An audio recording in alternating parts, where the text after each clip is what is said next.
This is Grayson County Cougar football on K105. Tonight's Cougar football contest is sponsored by Future Designs Building Materials, Midway Pharmacy, Owensboro Health, Twin Lakes Medical Center, Scotty's Contracting, and Stone, Western Kentucky Regional Blood Center, Your Global Getaway, and by Grayson County Schools.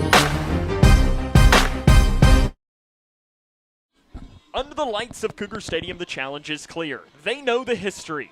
0 wins and 9 tries. The two-time defending state champions standing on the other sidelines. The Purples have been here before. Titles, trophies, and tradition etched into Kentucky football lore. But tonight isn't about what was, it's about what could be. Because these Cougars don't have to play Bowling Green, they get to. They get to line up against the best. They get to prove they belong. And if belief means anything in football, if heart, effort, and pride still count, then maybe, just maybe, tonight is the night that they shake up the world. And a good evening and welcome inside the broadcast booth for tonight's coverage of Cougar football on K105. I'm Sam Gormley. He's the former Cougar, John Decker. And John, tonight you get the opportunity to shake up the world. The Cougars take on the two-time defending state champion Bowling Green in a game that no one expects them to be in, and that gets you to be able to play with nothing to lose. That's it. You play wide open, nothing to lose. And, this is the game that these kids have looked forward to their whole life, playing against a championship team. You're playing on guys who will be playing college football next year at upper levels. Yes. You don't get to do that every single time. You haven't done that in a couple of years. You get the opportunity. You don't have to, and that is not always the easiest thing for kids to wrap their brains around. No, it's not. But this is an opportunity for some of our players to put a game film out there against D1 college players and show how good they are. Let's dive into this matchup here, the 10th all-time meeting between Bowling Green and Greenwood. First off, Grayson County 4-4. They had the great win last week against Warren Central, 30-12. Let's talk a little playoffs really quick. Again, Cougars win tonight. They're the 4 seed. Easiest way to do it. But we're also going to be watching that Barron County-Warren Central game. If Barron County beats Warren Central, the Cougars are in no matter what happens in our game. Now, if Grayson loses and Warren Central beats Barron, John, that's where it gets real messy. On the other side, Bowling Green enters with a 3-5 record. They opened the year 0-4 for the first time since 1958. With a loss, they would finish with a losing record in the regular season for the first time since 1983. The Purples have won 2 straight state championships, have entered the title game 3 of the last 5 years. This is the Locker Room Show, brought to you by our friends at Hometown Hangout. Coming up on the Locker Room Show, we'll introduce you to both squads, talk to the head coach, Brian Jones, and bring you Decker's details, the keys to the game. That comes up and more as this is Cougar football on K105. Hi, I'm Bob with Hometown Hangout Sports Pub and Grill. You might have noticed we don't have fancy decor or celebrity chefs. It's true. We've ignored the trend of upscale dining and extravagant renovations. That gets pretty expensive, And in the end, it's the customer who pays for those upgrades.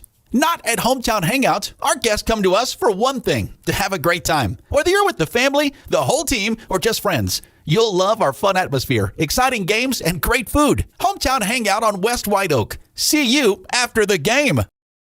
Across Kentucky, treatment providers, state and local governments, and nonprofit organizations are working together to support your pathway to long-term recovery. These providers and communities of recovery will walk alongside you and help you find your recovery journey.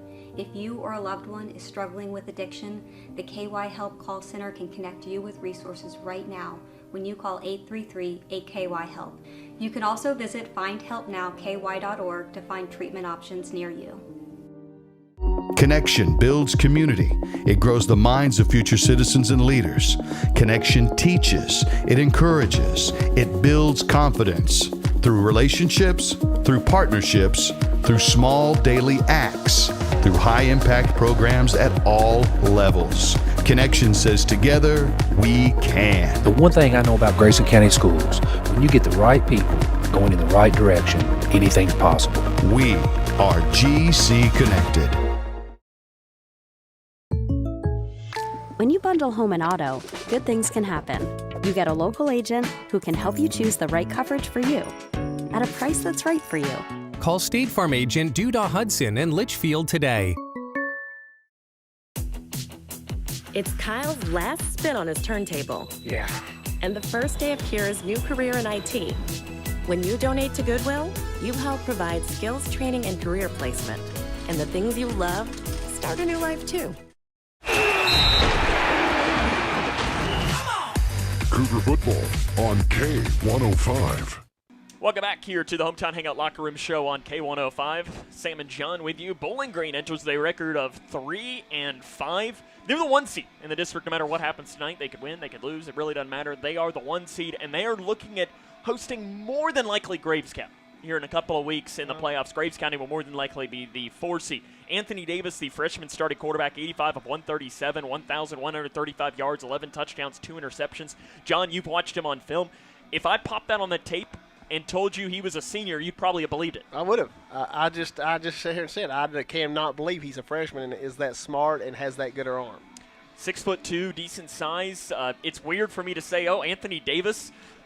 No, it's not that Anthony Davis. There's no unibrow. There's no, I guess he's Dallas Mavericks now. No Dallas Mavericks coming out here, but still a very talented athlete for Bowling Green.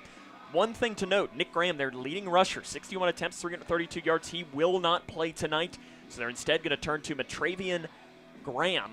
He's one of their runners. He has 240 yards on the ground. And then Jackson Smith is a name we're going to call a lot tonight. He's going to fill in a lot at running back. He's also their leading receiver, 26 catches for 318 yards. He's only run it 9 times all season for 57, but he will be sliding into that role. Trevi Barber, though, only played in 2 games, returned last week from an injury, and John, he really popped off the tape for you. He's got 8 catches, 122 yards. He is what we would classify as an athlete. Yes, athlete. First thing I saw, his first catch, I'm like, this kid's a Division I wide receiver. Not the biggest guy on the field. I think he's listed on the roster at only about 5'7", 5'8", or what? They got him at 5'9", 170. So that means he's probably 5'7". Yeah. Probably about 5'7", so he's not very tall, but he makes up for that in absolute speed and agility, and he's going to be somebody that the Cougars are really going to have to keep an eye on tonight. Defensively, 22.3 points per game, but in their district games that they've played, they're averaging only giving up 7 points per game.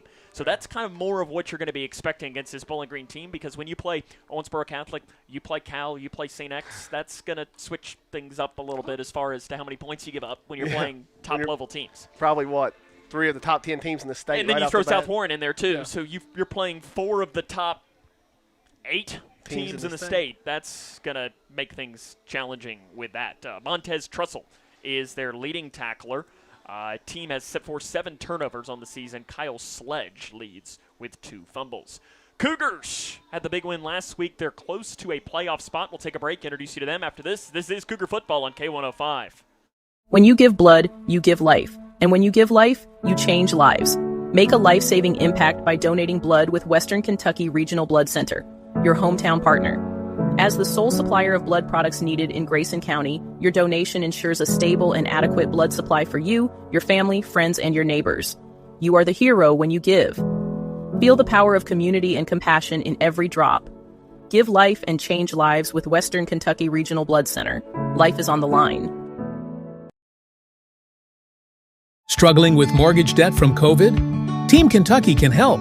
If you restructured your home loan and deferred payments to the end of your mortgage, you may qualify for up to $60,000 in assistance to pay off that debt.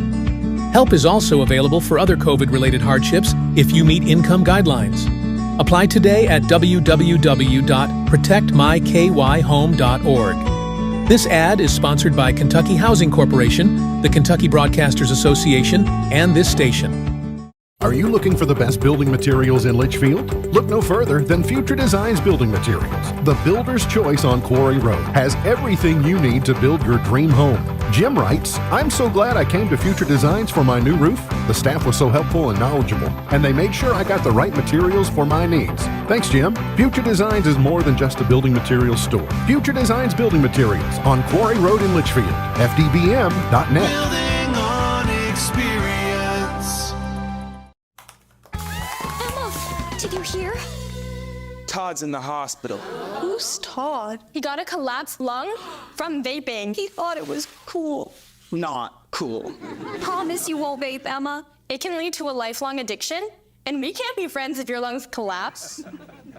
Bogus. Wacky sitcom teens aren't the best people to talk to your kid about vaping. Hey, you got a minute? You are. Start the conversation with your child about vaping today. Welcome back here to the Cougar Stadium, Grayson County, and not Warren Central, Bowling Green. The Purples are making their trip here to town. For the Cougars, Jake Bradshaw, the starting quarterback, 47 of 88, 448, 2 touchdowns and 5 interceptions. John, I think he's done a really good job managing the offense over these past couple of weeks, but it's helped a lot that the run game has gotten going. Yeah, having a 100-yard rusher back-to-back games, I think, helps a whole lot. It makes your job a lot easier standing in there playing quarterback. Ethan Mudd he's just had a great season. He has. And he is just one of those kids, Brian Jones says that he wishes he could have 45 Ethan Mudds. Yeah. And if you have 45 Ethan Mudds, you're probably a pretty good football team because he's just the kid that you want. Works hard, hard-nosed, hard runner, does everything you want him to do, very coachable and everything. And it's, this is final game played. John, you've played in your final game at Cougar Stadium. It means a little more, doesn't it? It does. I guarantee you're going to get every ounce energy out of him tonight. He's going to give you everything he's got. I know I talked to one senior earlier today, Will Vincent. I don't think he would mind me saying. And I said, you're going to leave it all out there? And he says, oh, yeah. He said, Bowling Green, they're going to be ready. Like, they're going to have to be ready because I'm going to leave it all out there on the field for them here tonight. Jamison Buster's another guy that he's just turned in a great year. He's going to be great. Doing a little bit of everything as only a sophomore. You better watch out for him in these next couple of seasons because the sky is the limit for that kid. If he puts some muscle on, he could be the best athlete we've had here by the time he leaves if he puts a little muscle on, I think. I agree, 100%. Running, passing, catching. It does a little bit of everything. And then defensively, too, he's their second leading tackler, but Camden Cornwell on that defense he's just playing he's playing a great season. And, the thing with Camden is I think that Warren Central kid all week probably was waking up in the middle of the night with cold flashes. Oh, my gosh, Camden Cornwell's in front of me. He's about to lay into me one more time because that was as good of a hit as we've seen in a while. That was a hit you see on Saturdays, it was. And the most amazing part of that is after the game how excited Camden was. He came up to me and you in the parking lot talking about it. And, I love seeing that on these kids. Touchdowns are fun, but laying out a big hit, there's nothing like it. That's fun, too. Cougars are coached by Brian Jones. It is senior night tonight, so we'll take a break, talk to him, get his thoughts on the matchup, and also his 9 seniors, as that'll be coming up, our conversation with Coach Jones. This is the Hometown Hangout Locker Room Show on K105. Hi, I'm Dr. Ashley Gabbard, internal medicine physician with Owensboro Health. I'd like to talk with women 40 and over about having annual mammograms, even if there is no history of breast cancer in your family. Early detection provides women a strong advantage in fighting breast cancer. Ask your primary care provider for a referral and schedule your screening online at owensborohealth.org/mammogram. Midway Pharmacy is your trusted local partner in health and wellness, offering free delivery so you never have to worry about picking up your medications. The friendly staff knows you by name and is always ready to assist you. Living and raising our families in the same community, they understand your needs. With a wide range of services and personalized care, Midway Pharmacy is here to make your life easier and healthier. Visit or call any countywide location today of Midway Pharmacy. Okay, time to see if I got it.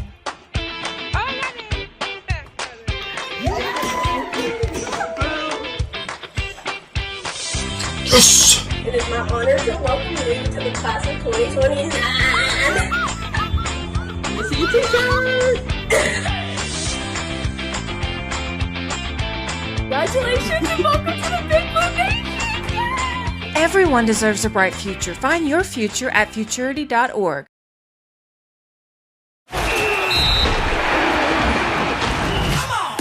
Cougar football on K105. Welcome back to K105. Sam Gormley joined by head coach Brian Jones for the Grayson County Cougars. Coach, Warren Central game on film. When you got the chance to go back and watch it, what'd you like? I thought we played well up front, ran the ball really well. I thought the kids adjusted in game, as they tried to make some adjustments to stop what we were doing, we were able to make some adjustments to continue to be successful. So, I thought the kids did a great job coming out of halftime, getting a stop and a score, and just executing really nicely. Probably played with more passion and fire than we've have in maybe all season. So, just happy with the amount of fight, intensity, aggressiveness, physicality, and those kind of things that we played with in that game. I felt like kind of all the way around, the energy was just really good. You've got a bunch of seniors, and we'll just rip through these guys really quick on senior night just because I think you've got 9 of them that are being recognized here tonight. Start off with Caden Tyner. Yeah, new guy to us, super athlete. Really, really glad that he came out and was a part of the program this season. He's proved to be a big help for us on both sides of the ball. E-Mud. Just a physical, hard-working, keep to himself, the kind of guy that, if you could have 15 or 20 of him in your program, you'd be in great shape. Just does things the way you want them done, and, I'm just glad that he's had such a great year so far this season. QB1, Jake Bratcher. I don't know that anybody's ever grown up more in a 4-year time period than he has, especially probably in the last 12 months, really, to be honest with you. Maturity-wise, just as a young man, but also leadership, accountability, all those different things. And on top of that, he's blossomed into a pretty good quarterback too. But really, as a young man, he's come a long way. The guy who I still am impressed that he's even playing football, that's Shane Hall after what happened to him a couple years ago. Yeah, again, he's a great story about perseverance and overcoming adversity. Just a gruesome injury, but never set him back once. He just stuck to the game plan of his doctors and fought and battled and has really become a nice football player for us. Matthew McAllister. Yeah, super athlete, another guy that's very athletic. Has been in various roles for us, from long snapper to corner to outside linebacker. You name it, outside of the lineman spots, he's probably played it. So just a real versatile guy for us, and a 4-year guy that we've been happy to have part of the program. Another guy that's fought back from injury, Lane Beasley. Yeah, again, ACL injury, last year's scrimmage. Battled back. Somebody we kind of had to pull the reins back a little bit on, as he was coming through his recovery, because he was just itching to get back into the weight room and get back after things. But just maybe one of our more physical, intense guys. When he gets on the field, he gets after it. Has been a great special teams player for us as well, and and deceptively extremely athletic. Corbin Gary. Guy we got, fresh and green and raw from St. Paul as a freshman, and I think he's a guy that's really fell in love with the game and turned into a really nice lineman for us over the last couple of years, and has been a part of a lot of wins here, and a really good, strong run game. He went from center to tackle this year, kind of put him out in more space and what have you, but just a hard-working, kind of your prototypical tackle, and just done an outstanding job for us. Tristan Brooks. Big guy, has come in, another 4-year player for us, hard worker. He's been a 4-year track guy, and, just a guy that's been a really nice role player for us in this program, and one that we'll hate to see go. Last one is Will Vincent. Yeah, big, strong guy. He's kind of battled for the last couple of years as being our strongest guy in the weight room. I think he's a guy that really loves that kind of powerlifting aspect of things, and he's been a really good player for us in the program, and a guy that's just been willing to kind of jump in and do whatever from offensive line, defensive line, and then play both sides of it, on the scout side of things too. So just, again, a really good teammate and role player for us that's done a nice job. You mentioned to me after the game last week that it was your best week in practice. Mm-hmm. And it's no secret. Good week in practice, your best game of the season. Did you guys learn that and take that forward into this week in a game where you're going to need to play your best? Well, it was something we definitely talked about. It came up last week post-game. We talked about it. Hey, look at the week we had in practice, because I think they all knew we had a great week. Look at the confidence it built within you, and then look at how we executed a game plan and that kind of thing. So it was definitely talked about last week. We hit on it again this week. And then, it was something that came up more than once, because we had some really, really good days. We had one day that was just kind of a little bit flat, and so we brought it up again. Hey, look, don't forget, good practice equals good play kind of deal. And so Again, I think it's something that they recognized and something that we can hopefully continue to carry forward with us, not only the rest of this season, but, going forward in the future seasons as well. It's no secret who Bowling Green is. Now, they might be a quote-unquote down Bowling Green team, and I use that with major emphasis on sarcasm and saying down, because that's still a really, really good football team. But 4 of the last 5 state championship games, they've won the last 2. Again, not important who they beat.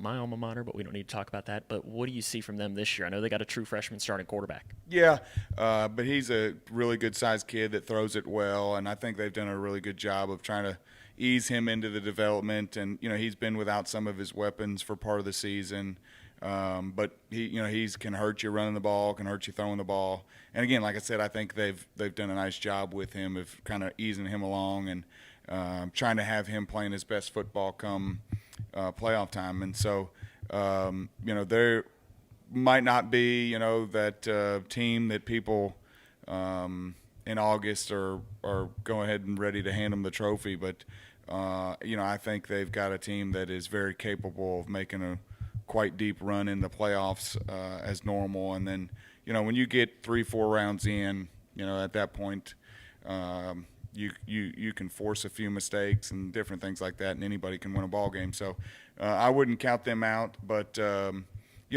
think our guys are excited about the opportunity. We had a pretty good team the last couple of years, and we felt like if we could have made it one round deeper, that's probably who we were going to be getting in those years. And so we talked a little bit about that. We've wanted a little bit of the opportunity to challenge to play a historically great program, and so here we are tonight. And I just hope our guys are willing to give themselves a chance and show up and play pressure free, because really we don't have any. I mean, all the expectation is on their side of it, and so we should be able to kind of let it hang out. And if we'll fight like we did against Greenwood and we'll execute like we did against Warren Central, I'd like to see where we're at late in the game. Thanks. Good luck. This has been our coaches' conversation here as the halftime show brought to you by Hometown Hangout continues after that. Smith Overhead Door isn't just about opening and closing. We're about safety, security, and style for your home or business. As a future designs company, we're lifting expectations across Grayson and surrounding counties with top brands like CHI and Chamberlain. Hey there, I'm Kevin Brooks with Smith Overhead Door. Whether it's a sturdy LiftMeister for your garage or a sleek Clopay door for your shop, we install and service with a commitment to reliability. Smith Overhead Door, we're opening up possibilities. Secure your entrance at sohd.info. Paying for your student's college can feel overwhelming. Scholarships and grants help, but they might not cover everything. That's where the Kentucky Advantage Parent Loan comes in. With competitive low interest rates and no application, late, or other fees, the Kentucky Advantage Parent Loan offers a smooth and affordable solution. Owned and managed by a state-based nonprofit lender, we're committed to helping families like yours. Apply today and take the next step in supporting their dreams. Visit KentuckyAdvantageLoan.com or call 800-988-6333 to learn more. When I grow up, I want to be a ballerina. Because dancing makes me happy. I get to entertain people, and nothing makes me feel more like me. PI impacts millions of children's lives. Early and accurate diagnosis and treatment gives children like Olivia a chance to achieve their dreams. It takes a great team to put on a show. It also takes a great team of caring people to keep a dream alive. And now my dreams are coming true. For more information, visit our website at info4pi.org. Food isn't just fuel to live, it's fuel to grow. My family relied on public assistance to help provide meals for us. These meals fueled my involvement in theater and the arts as a child, which fostered my love for acting. The Feeding America network of food banks helps millions of people put food on the table. When people are fed, futures are nourished. Join the movement to end hunger, and together we can open endless possibilities for people to thrive. Visit feedingamerica.org/actnow. Cougar football on K105. Welcome back here to the Cougar Stadium, where Grayson County and Bowling Green are about ready to roll, as this is the Hometown Hangout Locker Room Show, and it is that time in the broadcast. We turn over to Mr. John Decker for Decker's Details, the keys to the game. First of all, for the Grayson County offense, the 5 guys up front are the key tonight, because they have some big guys on the defensive line, and if they open up holes for Ethan Mudd and we can grind it out and run the clock, anything can happen. And on defense, our guys up front need to get pressure on Davis and see if we can make him make some freshman mistakes because he has some weapons to throw the ball to. So if we can do both those things, we got a chance tonight. Listen, as I said, I was talking to somebody earlier. They put their socks on the same way Grayson does. They tie their shoelaces up the same exact way. And remember, like we said, Grayson County doesn't have to play Bowling Green. You get to. And all of the pressure is on them. You've got no pressure. And it's one of these things that if you keep this game close in the third quarter, they're going to be going, yeah, kind of like they did against Greenwood last week. I don't think they was expecting that to be that close. And they needed a game-winning field goal. So, hey, that's why you play the game. And Grayson County, they got as good a shot at anybody here tonight because they're the ones playing Bowling Green. Looks like Bowling Green has won the toss, and they want the football. Grayson County's going to start on defense for maybe the first time this year. It might be the first time all season. This has been the Hometown Hangout Locker Room Show. The Cougs and the Purples come up next here on K105. For each life moment, your kids could get free or low-cost health coverage from Medicaid or CHIP. Kids up to age 19 are covered for checkups, vaccines, dentist visits, hospital care, and more. Your kids may be eligible now, even if you've applied before. And if they already have Medicaid or CHIP, remember to renew every year. Get started now at insurekidsnow.gov. Paid for by the U.S. Department of Health and Human Services. In life, things aren't scripted. If you're an athlete, we need people like you and translate those skills to officiating. You can get a lot out of it. It happens in every town, in every game. We never have a perfect game, but the rewards always outweigh the negativities.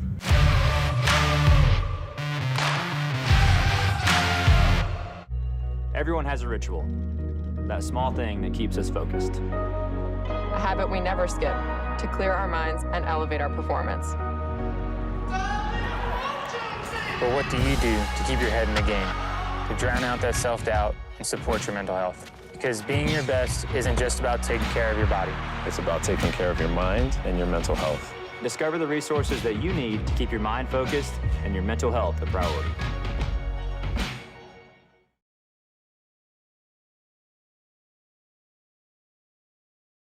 Measles cases are on the rise, but there's good news. The MMR vaccine is the safest way to protect yourself and your community from measles, mumps, and rubella. Measles isn't just a rash. It can lead to serious health issues like pneumonia and brain swelling, even in healthy kids. That's why doctors recommend 2 MMR doses for lifelong protection. And cost shouldn't be a barrier. Many vaccines are free, even without insurance. Call 855-598-2246 to find a provider near you. This message is paid for by Kentucky Voices for Health, the Kentucky Broadcasters Association. League. I hate that. But I don't guess it's no different getting an overseas guy that's played in pro ball over there, really.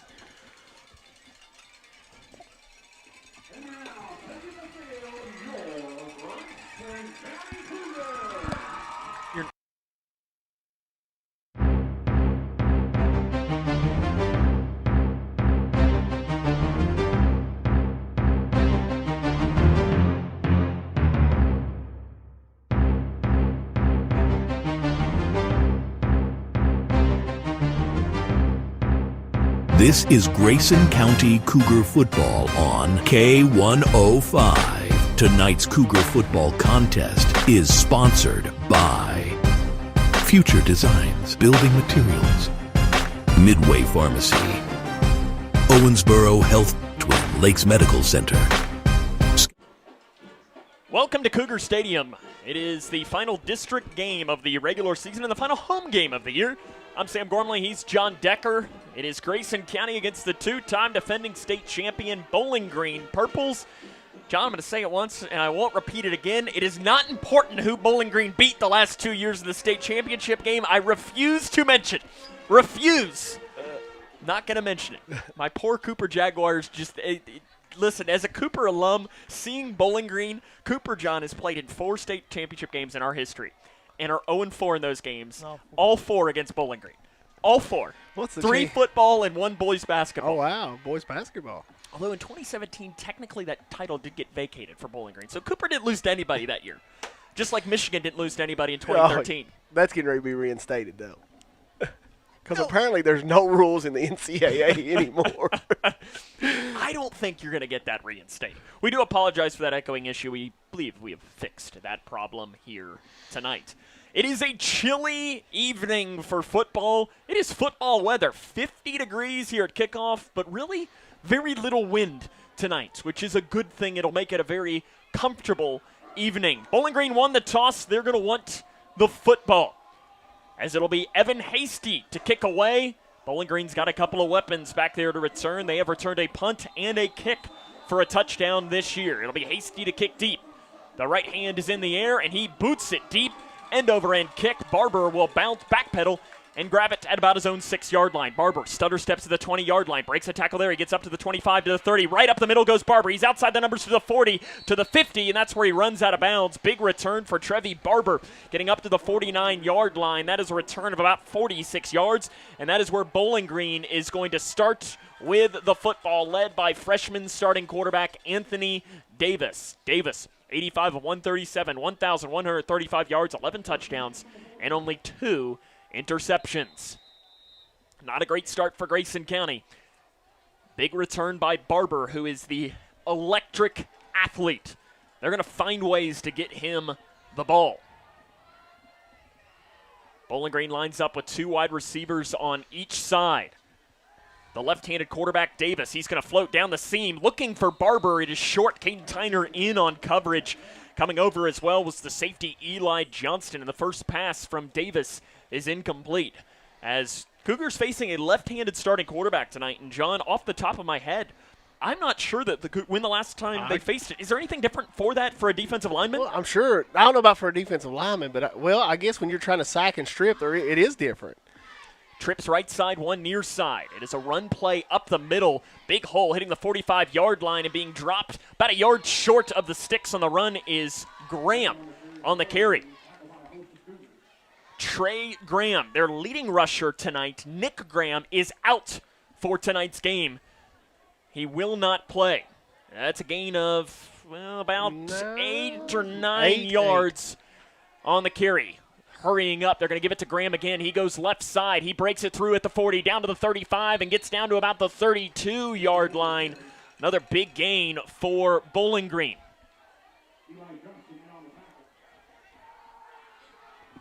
Hurrying up offense as they get that ball down to the 35-yard line, not even, or 30-yard line. They're not even going to let the chains get set. Screen play, hitting on the far side to Smith. Makes a man miss over on that far side. Breaks a tackle there. He's up the far sideline inside the 5. He's towards the goal line. That's Jackson Smith, and he is in the end zone. Touchdown, Bowling Green. 30-yard screen pass over in the far side goes to Smith, and he pulls in touchdown catch number 4 on the season. He made a play, and whoever the corner was over there, it was the linebacker, Aiden Stewart. Linebacker, yeah. He just juked him out there. Stewart hasn't looked like a freshman much at all this season, but on that play, he did. The kicker is going to be Oliver Gonzalez. He's 12 of 12 on PATs this season, and he puts that one through the uprights. Bowling Green takes the early lead, 7-0, 10:51 remaining here in the first quarter. This is Cougar Football on K105. Hi, I'm Bob with Hometown Hangout Sports Pub and Grill. You might have noticed we don't have fancy decor or celebrity chefs. It's true, we've ignored the trend of upscale dining and extravagant renovations. That gets pretty expensive, you know. And in the end, it's the customer who pays for those upgrades.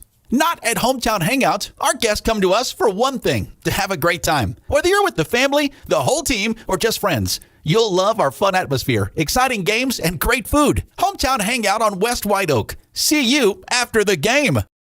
Across Kentucky, treatment providers, state and local governments, and nonprofit organizations are working together to support your pathway to long-term recovery. These providers and communities of recovery will walk alongside you and help you find your recovery journey.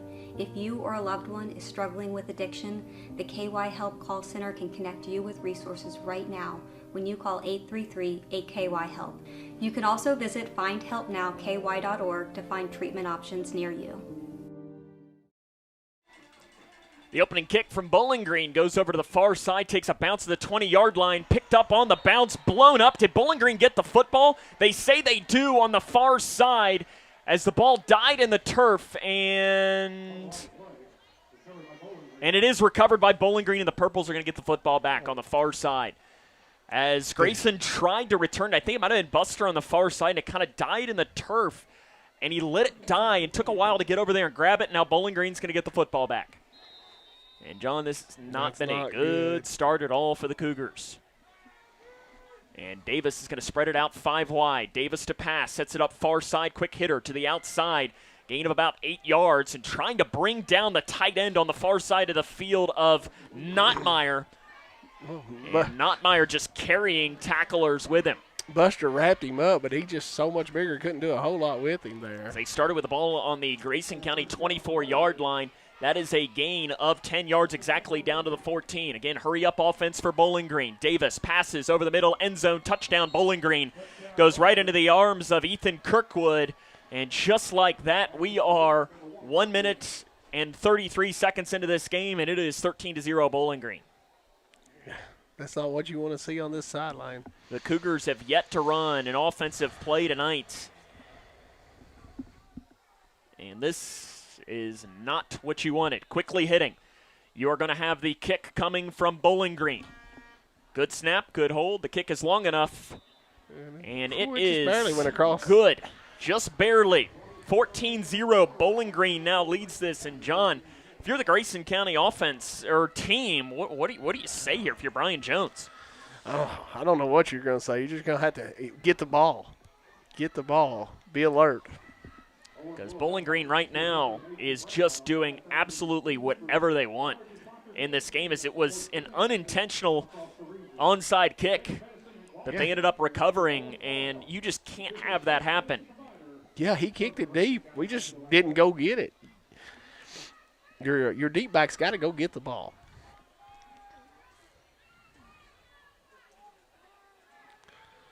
Let's see. Buster and Tyner's back. You got to find a way here you got to get some points here if you're Grayson County in this game, because if not, it is, I mean, this is a team that is going to expose things regardless.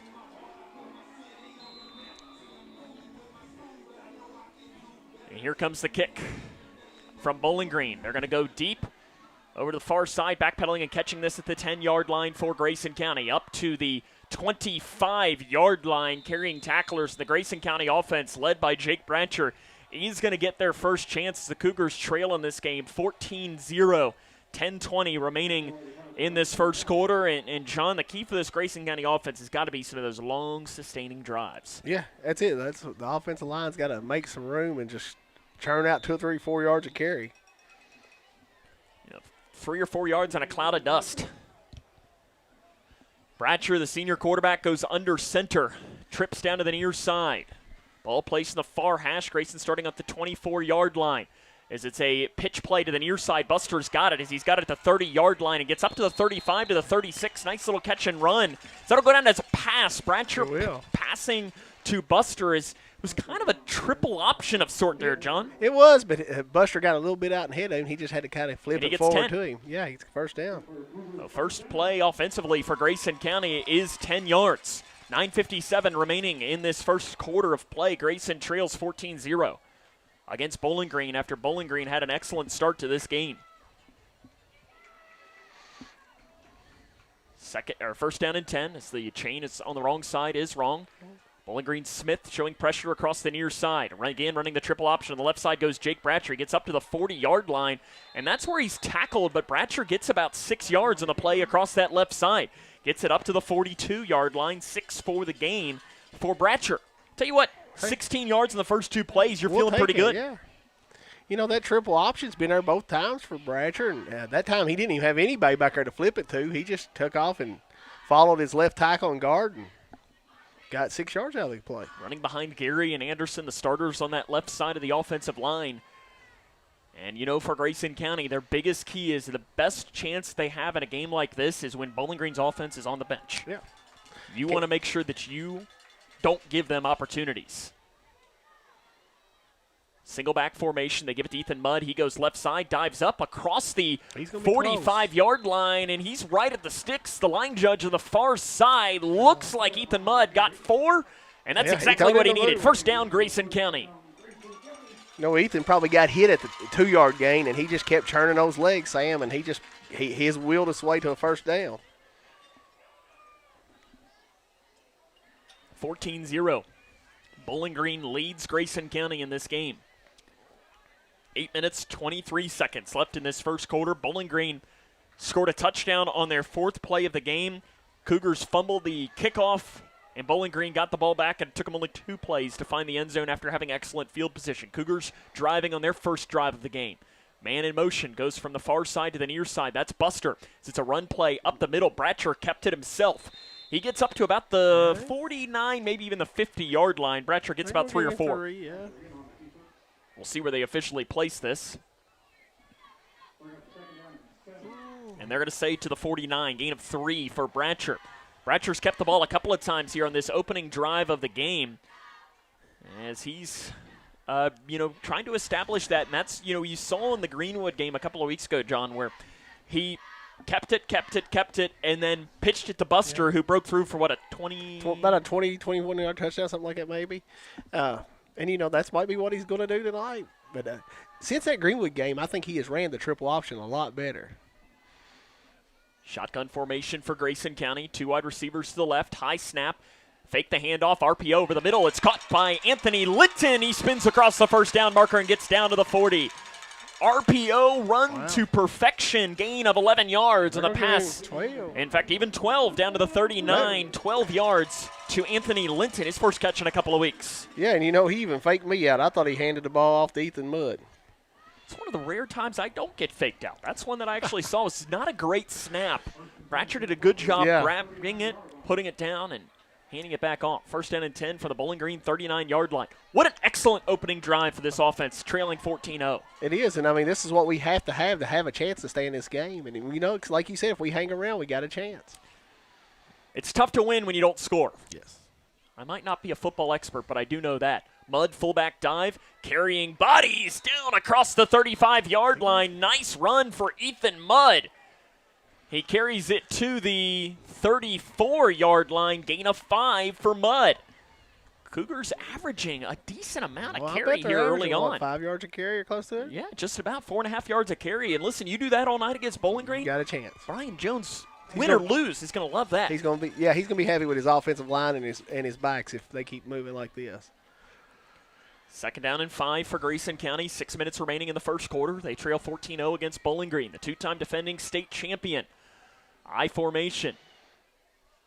1 wide receiver down to the near side. Bratcher keeps it himself. He goes across the right side looking for a blocker, and the blocker never came, and he's smushed on the play. Brought down by Bo Bryant for Bowling Green, and that they're going to give him forward progress and say no gain. Yeah. He might have lost 6 inches. He his tailback didn't help him out there. He didn't throw a block. He just kind of got out of the way. Buster, I think, was waiting for the pitch, and at some point you turn from a pitchman into a blocker, and that never happened. And that's probably the youth in Jamison. Sometimes you're waiting, and that's what you're told to do, and he gets a little older, he'll know to just turn that into a block. Bratcher will go in the gun. Mudd to his right, 2 wide receivers down here to the near side. Faking the handoff, play action over the middle, incomplete. Looking for Linton over the middle. Little bit too much on that for Linton, and it was incomplete, nearly intercepted on the back end by Jet Reynolds. And that'll bring up 3rd down. No, 4th down. Right? I think is it 4th or is it 3rd? I thought it was 3rd. No, we had the 5-yard gain. Yep, you're right. It is 3rd down. Yeah. Yes, you're right. It is 4th down. 4th down and 5 for Grayson, and you're keeping the offense on the field. You got nothing to lose. Yeah, you're playing with house money, and you're going for 4th down pretty much every single. If you're on the positive side of the field, anytime on this side of the 50, you're going for it. 4th down and 5. Shane Hall goes wide to the left. Wide receiver down here to the near side. Bratcher in the gun. He calls Buster to go in motion from the near side to the far side. Buster's going to line up in the slot. 4th down and 5 for Grayson County. It's a run play for Mudd. He goes right side, runs over a tackler. He's near the first down marker, and I think he did. Oh, no. I hope this judge has got it because that judge on the other side has him short. Let's see what the run is. Run on 4th down and 5. The official, I believe that is Sean Williams, looks. First down, Grayson County. How about Ethan Mudd on the carry, gain of 5. There you go. There's a senior that just wants it a little bit. You know, he wants a little bit more. Well, now they're going to call timeout. Oh, come on. You already signaled first down. Are we going to measure it? Yep, they are going to measure it. And the thing is, John, is where the ball is, it could not be farther from the measurement. No, it's all the way from one sideline to the other. I don't know who's running the chain gang, but they're probably, really? We got to run all the way over there? This is where, though, John, I'm very glad in the NFL, they've figured out a way to eliminate the chain. Now, obviously, your high school, we're not going to get to that point. Not for a long time, yeah. But I'm glad that there's so much technology. This is kind of crazy. Let's see what it is. Brian Jones is standing right there. There was a first down signal. Let's see what it is. Yep. First down, Grayson County. Brian Jones does the pump fake. He's loving it on the sideline. And you look at the emotion on this sideline. It's just they're fired up. First down and 10 at the 29. You know, when playing with emotions is what you got to have in a game like this. Yeah, because if you come out here flat, it's over. You're going to get run. Yeah. I mean, last time Grayson County played Bowling Green was back in 2018. The final score was 68-8. Yeah. I was there, John. Wasn't a fun evening. It was a Thursday night, I remember. I was not having a good time. That was before I had an analyst. Oh, so you got talking to yourself. Yes. First down and 10 for Grayson County. Run for Buster. Nice block across the outside as Buster drives across the left side, gets down across the 25, gets down to about the 23. Nice run for Jamison Buster. Give him about 6 yards. I tell you, that left side of the line is really blocking. They're moving their guys off the ball. 4:17 remaining in the first quarter. Bowling Green leads 14-0 against Grayson County, but this first drive offensively for Grayson County, John, I'm going to say it, this is one of their best offensive drives of the season. Yes. Hey, this is, I guarantee you, the best defense they played all season, and they look good moving the ball right now. Two wide receivers down here to the near side of the field. You got Ethan Mudd as a fullback lined up behind Bratcher, and Mudd just rips it away from him. Mudd carries it down across the 15-yard line. Big gain for Ethan Mudd of about 7 or 8 yards. He gets it down to the 14. How does 9 yards sound? Yeah. And he just he hit that hole wide open, Sam. That's one of his better runs I've seen him have. I know it wasn't the longest. Mudd's a menace. He is. But I know it wasn't his longest run, but, I mean, he hit that explosive. And Ethan Mudd is one of those guys that if you were a linebacker and you see him coming through the hole, you almost want to step out of the way because you don't want him to run you over. No, you don't. He might not be the biggest guy in the field, but he's as tough as it gets. And I just promise you, no one plays with more heart than Ethan Mudd. Buster and Hall to the left. Mudd lines up behind Bratcher. First down and 10 from the 14-yard line. They give it to Mudd again. He goes left side and again just keeps the legs moving. Gets it down to about the 10 or the 11-yard line. They're going to say the 10, 4 for Ethan Mudd on the carry. And the Cougars, you're thinking on this drive, John, they've had one negative play. Yeah. And it was negative 6 inches? Yeah, I was going to say, I don't even know if he was negative. I mean, he got back close to the line. That one goes only to the 11, so it's only 3 yards. Okay. But listen, 3 yards against this Bowling Green defense that, again, comes in district play, allowing only 7 points per game. You know, this year they have played as brutal of a schedule as you're going to find. Yes, they have. Second down and 8. Bratcher in the gun.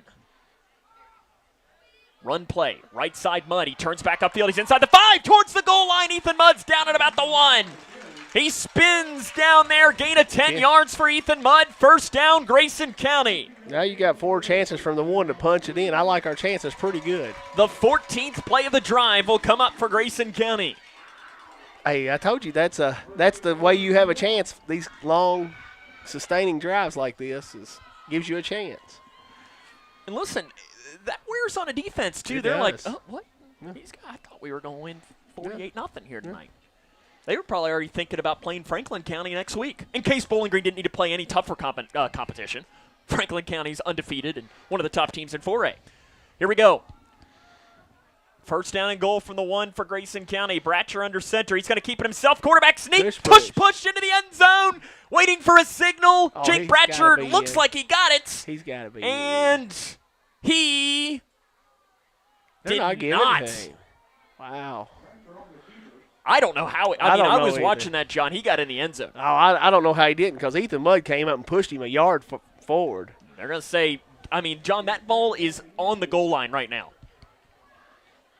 I mean, you know the famous play where Gene Steratore, the official, got out the index card and put it in between. I do.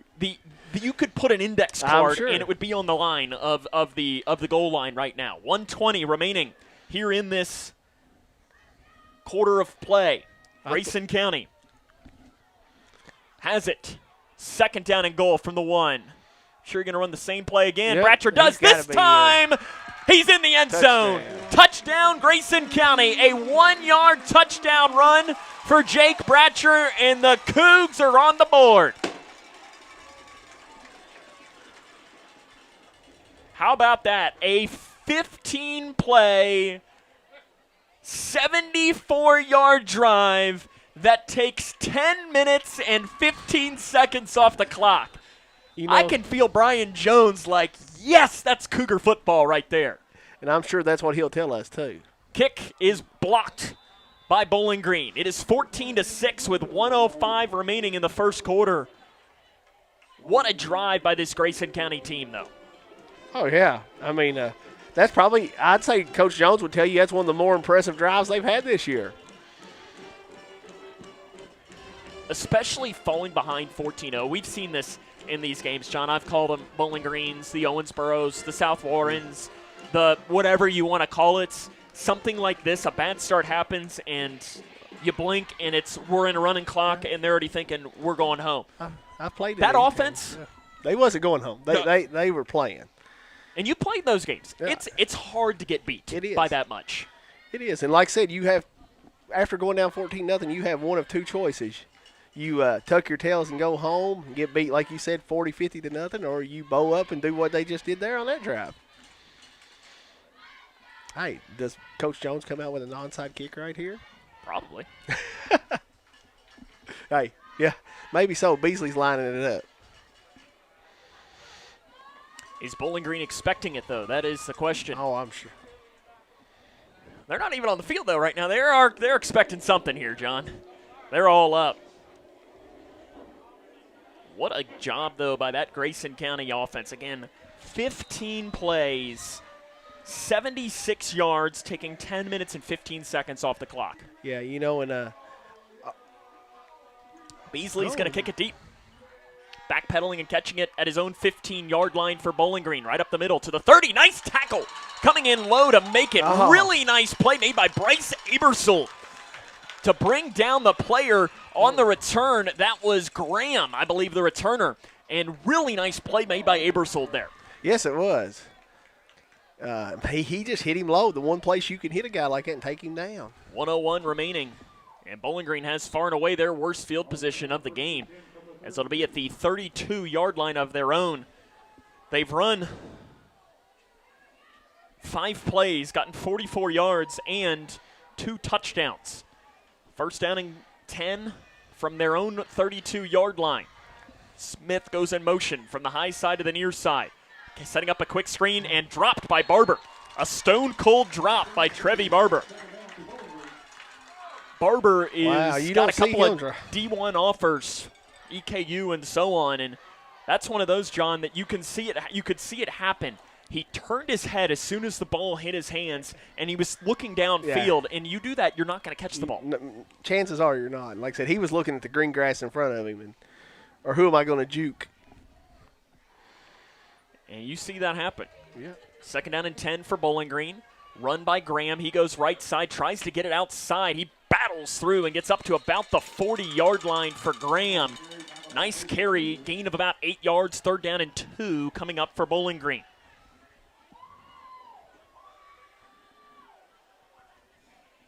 Third down and 2, 35 seconds and counting here in this opening quarter. Bowling Green leads 14-6 against Grayson County. Clapping the hands goes Davis. He's going to give it to Graham. Graham dives, and he just gets enough for the first down, and the pile carries him up across the 45-yard line to the 46. Gain of 6 yards. Tell you, they're just opening up big holes for this Bowling Green team.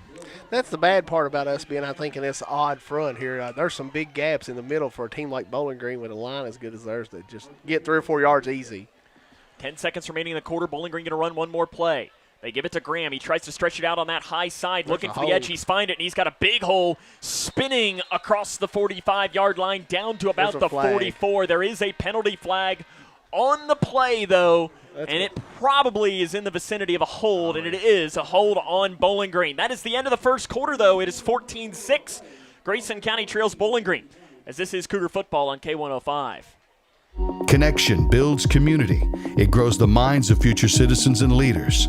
Connection teaches. It encourages. It builds confidence through relationships, through partnerships, through small daily acts, through high-impact programs at all levels. Connection says together, we can. The one thing I know about Grayson County Schools, when you get the right people going in the right direction, anything's possible. We are GC Connected. When you bundle home and auto, good things can happen. You get a local agent who can help you choose the right coverage for you at a price that's right for you. Call State Farm agent Duda Hudson in Leitchfield today. It's Kyle's last spin on his turntable. Yeah. And the first day of Kira's new career in IT. When you donate to Goodwill, you help provide skills training and career placement. And the things you love start a new life too.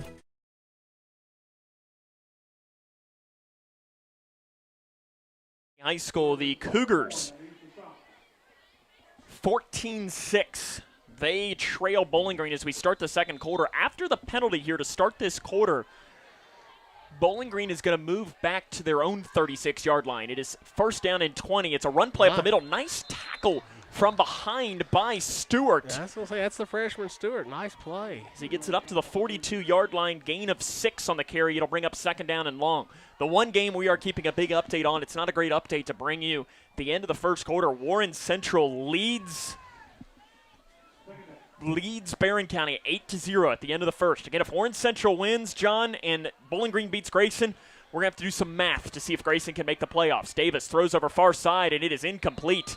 Intended over on that far side for Smith, but that play was well out of bounds on the throw from Davis, and that is one of those passes that you see Davis and you're saying he's still a freshman. Yeah, because, I mean, that's the worst. You know, I've watched the Greenwood game and this game. That's the worst one I've seen him throw. But again, Warren Central, if they beat Barron, things are going to have to get very interesting for what happens next. Third down and long, 14 to be exact. Bowling Green needs to get it down to the Grayson County 44. They have it on their own 42. Man in motion, pops out to the high side. Davis to pass, throws, floats, short of the sticks, and giving a piggyback ride to the player Kirkwood. Short of the first down marker, though. It is 4th down and 5 for Bowling Green, down to the 49-yard line, gain of 9 yards. And Bowling Green's going to punt.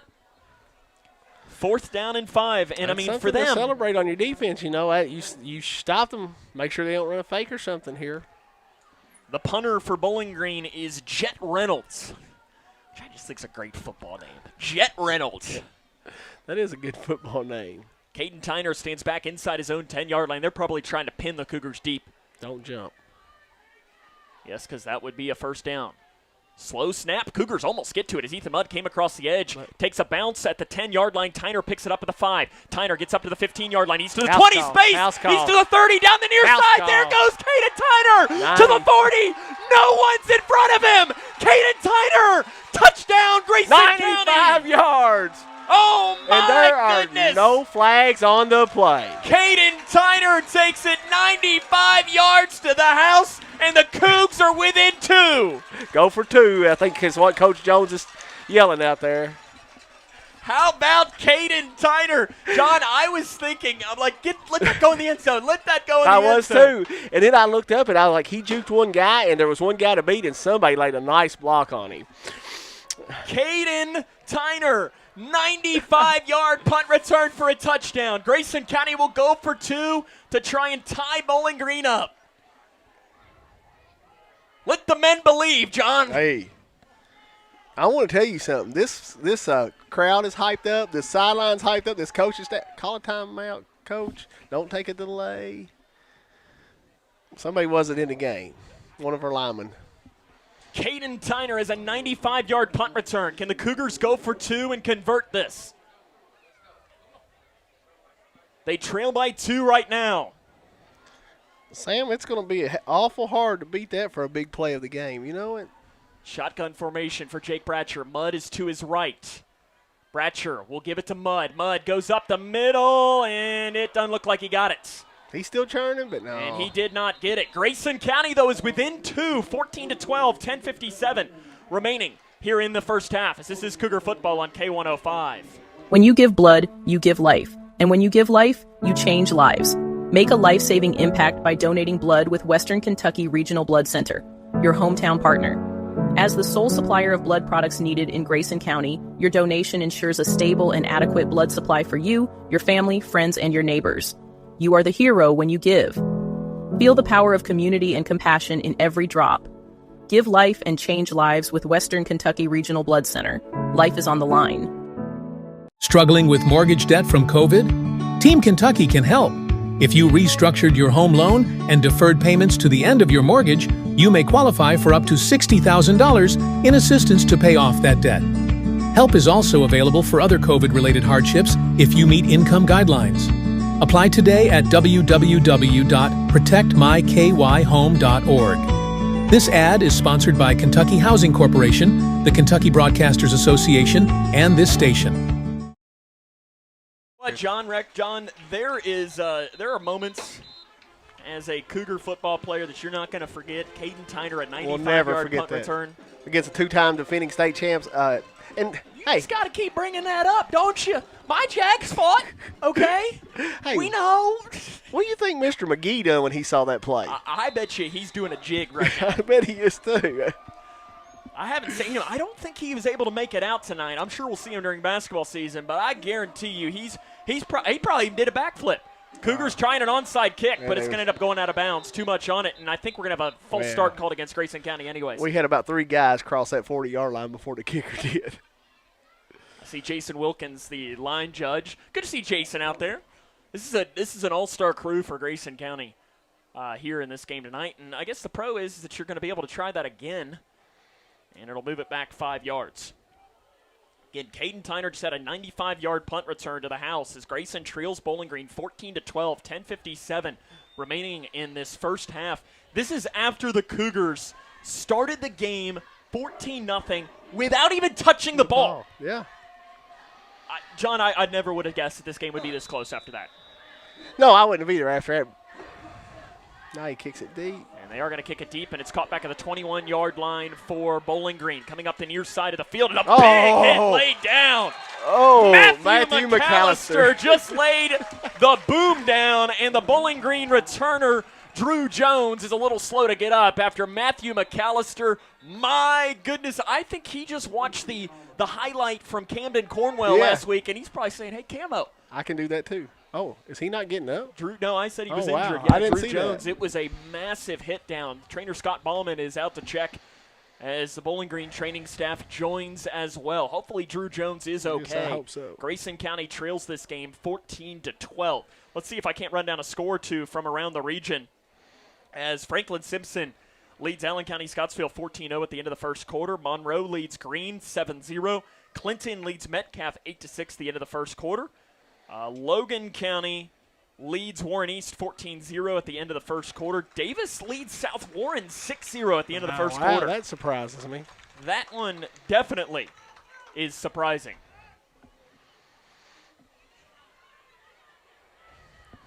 Any more updates? And he is okay. Appears to be walking off on his own power. Oh, I didn't hear. Did you have an update on the Barron County Warren Central? Nothing since 8-0. Okay. Which worries me because the more updates I get from my Barron County compadre means good things. The less I get, not great.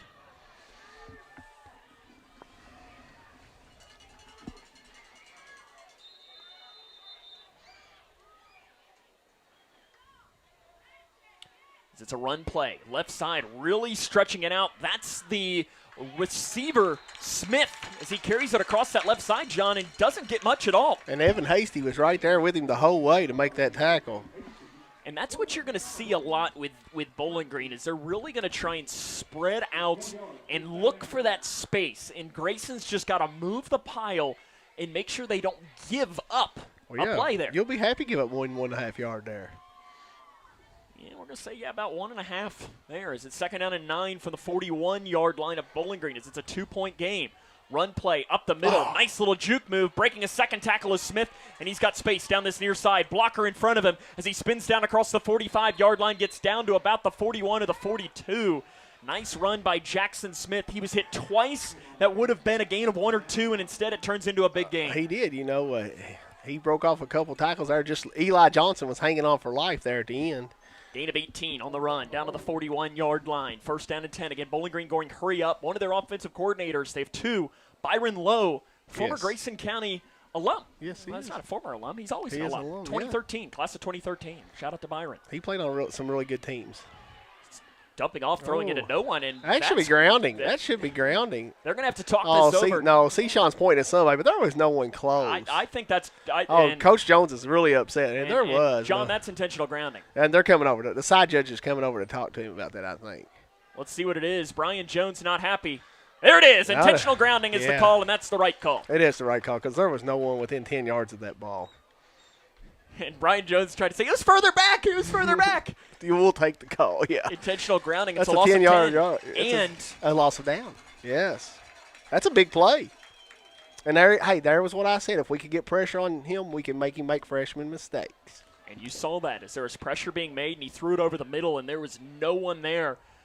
And that's one of those plays that, well, is it further back? No, okay. 2nd down and 20 now for Bowling Green from the Grayson 49-yard line. Throwing out to the far side, Barber catches it at the 47. He's up that far sideline, whole lot of space. Barber's up near the 1st down marker, and he might have gotten it all back in one play, John. He gains about 19, maybe even 20 over on that far side of the field. And you know what shows me they're playing with heart, though? There's Maddox Anderson, 20 yards downfield making that tackle. Let's see where the spot is going to be placed. It is short of the sticks they're gonna give to the 32. 19. It is a 3rd down and 1 for Bowling Green. Who caught that? 14 to 10. As there's a run play up the middle and another 1st down for Bowling Green, carrying tacklers down to the 26. As Trevi Barber did have that first play. This was a run, though. I believe that was to Smith on the carry. So he gets it to the 26-yard line. That's a gain of 6 yards. 9:20 remaining here in the first quarter. 14-12, Grayson County trails Bowling Green by 2 points. Davis, the left-handed quarterback. He's looking, end zone up the seam, and it is incomplete. He had a receiver streaking up the seam, but the player, Dotson Embry, couldn't pull it in. Or Embry-Dotson couldn't pull it in. He was wide open. Yes, he was, and that was just a cannon. This kid is going to be really good, John. Yes, he is. I don't know. I didn't even look at his sides, but he's just about 6'1". He's about a 14-year-old kid that can throw like that. He's going to have people. And he's going to add some muscle. Yes. 3 years more of maturing, yeah. Trips right side. Toss play, near side. Smith looking for the edge. He's got it to the 25-yard line to the 20. Back towards the middles. He gets down to the 15, down to about the 14 on the run for Smith. It will go down as it might be a run, as it might have been a backwards lateral. As it goes to the 14-yard line, gain of 12 on the run for Graham, rather. Sorry. Graham on the carry down to the 14. He got a little help from a hold out here on the edge.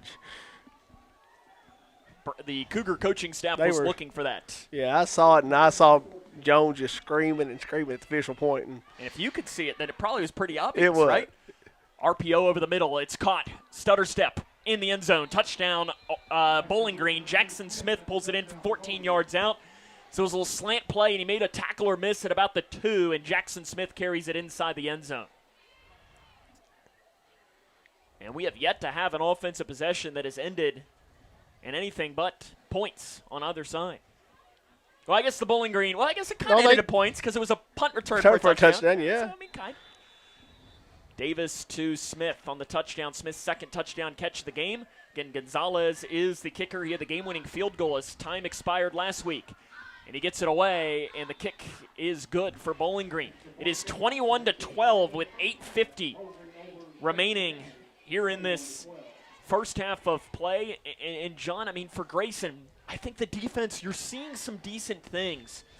The offense, though, has had really good moments. You just got to get another one of those good drives. You do. Hey, if we can get another 14 14, 15-yard play and run this half out and go in down 1 or 2, I think that'd make everybody in Grayson County happy. Remind me, John, who gets balls first to start That's the second right, half? we do. That's unusual to say, but we do. So you get the opportunity to go 2 for 1, which is why I am a fan of deferring. I like it's one of those that I understand both sides. Like, I understand Brian Jones's, his thought is let's go up 7-0. And make them play from behind. But then I also get I do too. I get it both ways. And as an offensive-minded person, I'm like, let's score first and make them catch up. But I do like the 2 for 1. I would be happy with seeing a Tyner or Buster House call here too. Man, you're getting a little greedy over there, John. I mean, I'm fine with that too. It makes our job fun. One up, one another. Here comes the kick from Bowling Green. Spinning kick, catching it at the 14-yard line for Grayson County. Up to the 20, space to the 30, and that's wrapped up, but carrying tacklers getting up to about the 33 or the 34-yard line. The 35. Nice little return for Grayson County by Jamison Buster. We'll see where they're going to officially spot this. The Grayson County offense comes back out onto the field, and they are going to say the 35. John, I'll be honest, that might have been a little generous. That was real generous. I was thinking the 33, and they gave him the 35. So, hey, we'll take it. Hey. 20 yards is 20 yards. When you're playing a top-level team, you deserve a hometown spot. You do. First down and 10 from the 35 for Grayson County. That first offensive drive was fantastic for the Cougars. High snap.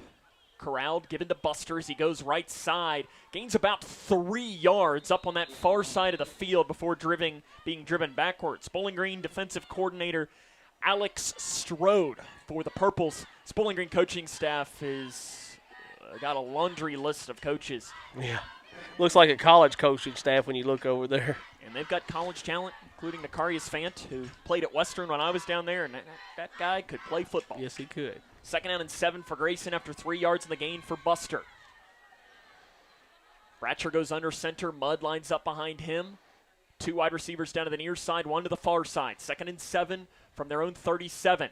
Bratcher keeps it himself. He goes right side, dives across the first down marker. Jake Bratcher playing himself a nice game. Gets to the 47-yard line, 9-yard gain, first down Cougars. Nice run by Jake. It's one of the best runs we've seen from him all season.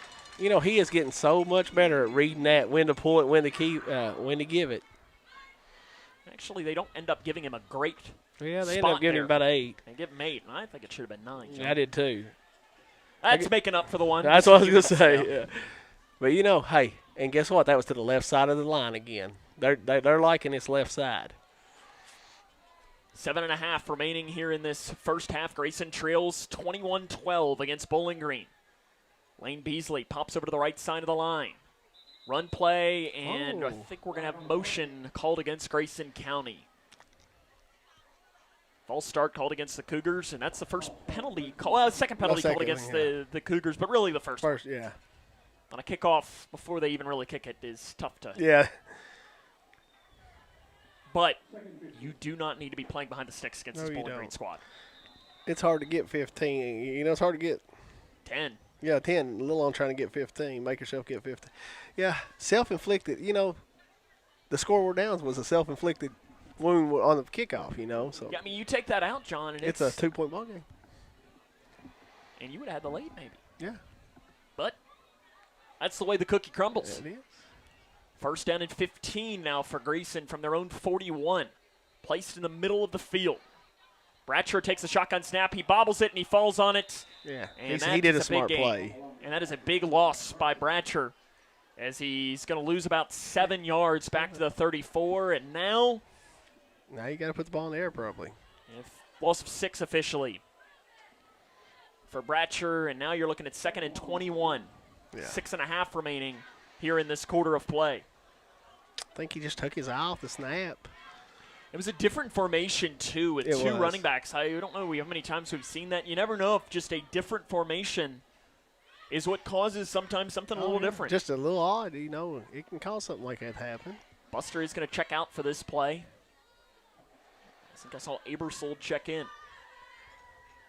Halfway through this second quarter, Grayson trails 21-12. And the Cougars going to be forced to take a timeout. We invite you to stay tuned in to our halftime show tonight. We'll have our Cougar Conversation segment. John, tonight we are going to be joined by a former K105 crew member. Okay. Mr. Cole Snyder. Oh.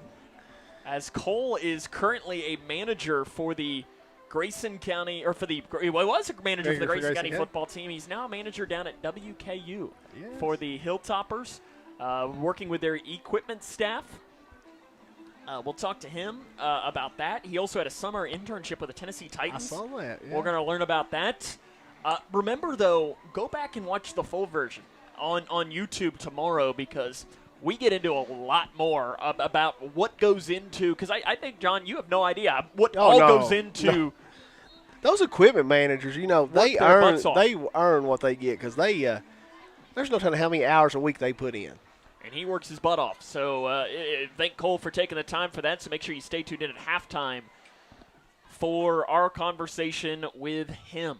Yeah, I went back and watched the one with Patty Dunaway the other night, and that was really interesting. Did you see us talk about the R word? I did. Second down and 21 for Grayson County. Bratcher's going to go in the shotgun all alone. 4 wide receivers down the near side. He drops another snap, and Bratcher's going to have to fall on it back at the 21. And this now is not looking good at all for Grayson County after they were playing extremely well, back-to-back drop snaps. And now you're wondering, is this on center or is this on quarterback? It's a loss of 13 back to the 22. Well, I mean, they hit you in the hands. You've got to come up with them. It's one of those where you just got to say, hey, that's on me. We got this. And now, John, you got to go into your third down and 20 and 34 playbook. You just got to make sure you don't make a bad mistake here and throw a crazy pick that can be returned for 6. Or if you throw one deep and they pick it off, hey, it's as good as a punt. Or you don't want to do something where you have another bad snap and you're putting into the end zone for a safety. Yeah. Bratcher, another snap that he had to go over to grab it. Bratcher rolls out far side, dumps it off into the flat. It's caught on the far side by Ethan Mudd. He gets it up to the 30-yard line. Mudd gains about 8 or 9 yards, and the Cougars will be forced to punt. Gain of 8 to the 30-yard line for Mudd. Well, at least you gave your punter a little room where he can. In fact, they'll even give him 9. They're kind of moving it in between here on me, John. 4:40 remaining in the game. Bowling Green sending 2 punt returners back. Trevi Barber is one of them, and then the other returner is Sledge. Sledge has returned a punt for a touchdown already this season. 4th down for Grayson County. Lane Beasley to punt away. Good snap. Beasley gets it away. A spinning high punt. And it takes a bounce, and it takes a big Bowling Green bounce at the 47 and bounces backwards to the 45, and Jamison Buster was there to grab it. Only a 14-yard punt for Lane Beasley, but my goodness, John, that one was up there with the birds. It had some hang time on it, but not the length that you probably wanted for Beasley. No, you got to have, I mean, it's a long way for a first down when you don't even punt it for a first down. That's a long way. We just got to have a stop here. Bowling Green will start at the Grayson County 45-yard line. 1st down and 10. They lead Grayson 21-12. Here tonight, Cougars trailed 14-0 before they even touched the football. 2 wide receivers to the left, 1 to the near side, couple of running backs back behind Davis. They give it to Graham. He stretches it out that left side, and he breaks a tackle in the backfield, and Graham slips down to about the 35. Big gain for Graham. Looks like he gained just 10 yards. Yeah. And again, the Cougars have had hands on Bowling Green for short gains. They just haven't been able to bring them down. Yeah, it's just hard to hand tackle. You got to get a body on them. And Purple's averaging about 9 yards per carry right now. Toss play. They give it to Barber on the jet sweep, and there you go. Nice play breaking through. Guess who? None other than Ethan Mudd brings down Barber for a loss on the play. Mudd busts through. Really nice play made by him. And it'll go down as a loss of 3 yards back to the 38. That is a pass play as well. And Cougars have shut down Barber so far tonight. Yes, they have. He's got 2 catches for 16 yards. Galbright in motion. This is going to be an illegal shift called against Bowling Green as it's a run play left side. I believe it is, at least. I do too. Run by Graham. He gets about 7 or 8 yards across that left side, but I believe this one is going to be coming back. It is illegal motion, illegal shift. It's the same difference. Once he threw the flag at wide receiver on that side, didn't even move out of his tracks. He knew exactly what he did. That's how you look guilty, John. That is. As it'll move the ball back to the – see, where are we going to place this? We move it back now to the – should be the 43. And that is where they have it. Second down and, what about 18? 18 here. 3:08 remaining. Grayson does have 2 timeouts. Yeah. You're not going to be very aggressive with those here. No. Run. Nope. RPO over the middle. Incomplete. Looking again for Barber. Really good coverage by Shane Hall to hit Barber, but it was a little too tall over the middle on the pass from Davis. If Shane had maybe been watching there, Sam, instead of worrying about the hit, he may have had a pick there. Those are the ones, too, that you can you can go a long ways. 3rd down and 18 for Bowling Green. If you're Grayson here, are you bringing pressure or are you playing safe? No, I'm probably playing too deep and hope my front four can get some pressure. Man in motion. Goes from the far side to the near side. 3rd down and 18 for Bowling Green. Davis setting up a screen. It's caught by Barber. Barber breaks a tackle. He's across the original line of scrimmage. He's across the 1st down marker. Trevi Barber, they've held him quiet for the most part tonight, but he finally gets a big gain, does Barber, down to the 21-yard line, gain of 22. Again, Cougars hit him at what would have been a gain of about 2 or 3, but Barber breaks through. These guys are so big and fast and strong, you cannot. Whistle's being blown. Official timeout. I think so. Is there an injury? I don't know what this might be. I don't know. Maybe we did have a timeout taken by Bowling Green over on the far side. I've yet to see the officials give us a – nope, they're saying, hey, come back on the field. Well, he kind of patted his chest, C. Sean did, and so I was I believe that is Sean out there. I think it is. It looks a lot like him. It is. So which usually tells me it's an official he's winding the clock, so that was an official timeout. He's saying, let's go. Let's play some football. I get paid by the game, not the hour. 1st down and 10 for Bowling Green. From about the 22. Run play up the middle. Big hole. Breaking tacklers left and right goes Smith. And he gets down to about the 5-yard line, does the runner Jackson Smith. He's filling in at running back. Again, Bowling Green going hurry up as the ball goes down to the 4-yard line. That's a gain of 17 on the run by Smith. Hurrying it up. 1st down and goal for Bowling Green. In the gun. High snap. Run. Left side. Smith. He's in the end zone. Touchdown Bowling Green. Jackson Smith scores his 3rd touchdown of the game. This time from 4 yards out.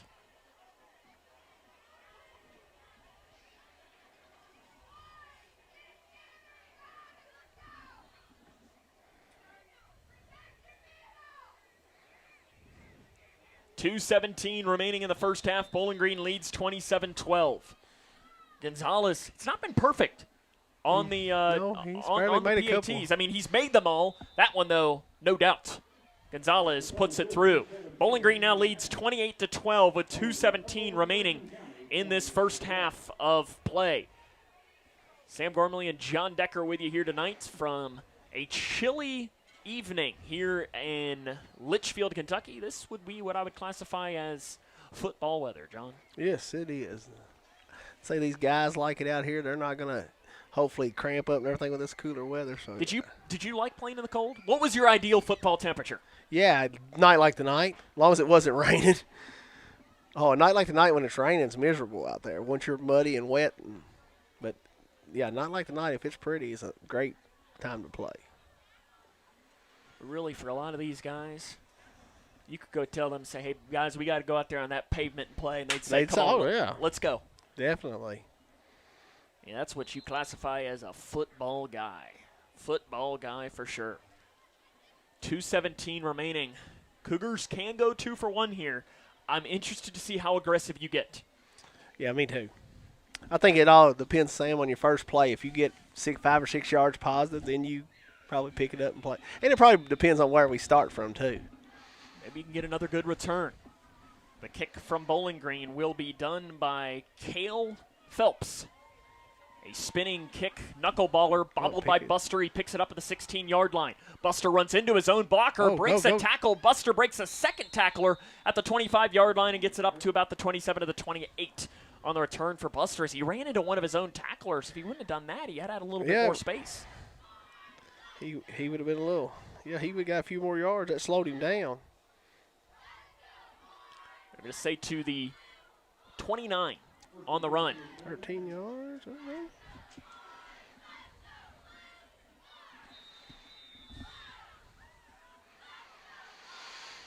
With 2:10 remaining in the first half. Cougars loading it up. They have no one out wide. Everybody inside the hashes. Bratcher keeps it himself, and he pays the price. Gains 1 on the carry as he was smushed on the play by the defensive lineman who came around the edge. It's a really nice play made, as we're going to call the name Logan Johnson. The linebacker came downhill and kind of bent Jake. He did. He read that quickly. Yeah, we're in no hurry.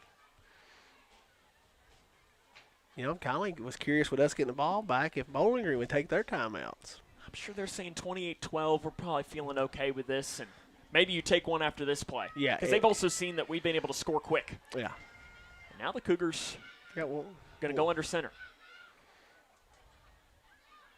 2 wide receivers on each side. Bratcher again keeps it. Bratcher runs into his tackler as he carries it about 2 yards to the 32, and now Bowling Green takes time out on the far side.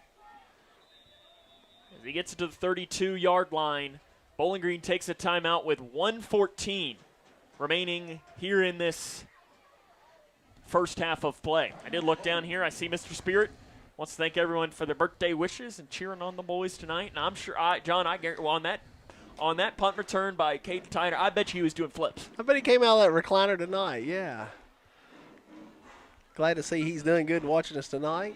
Give him a big shout-out. I hope you had the best birthday you've had. Yes. 89 years young. If only we could all be so lucky to be to that age. Exactly. 3rd down and 8. What are you doing here, John?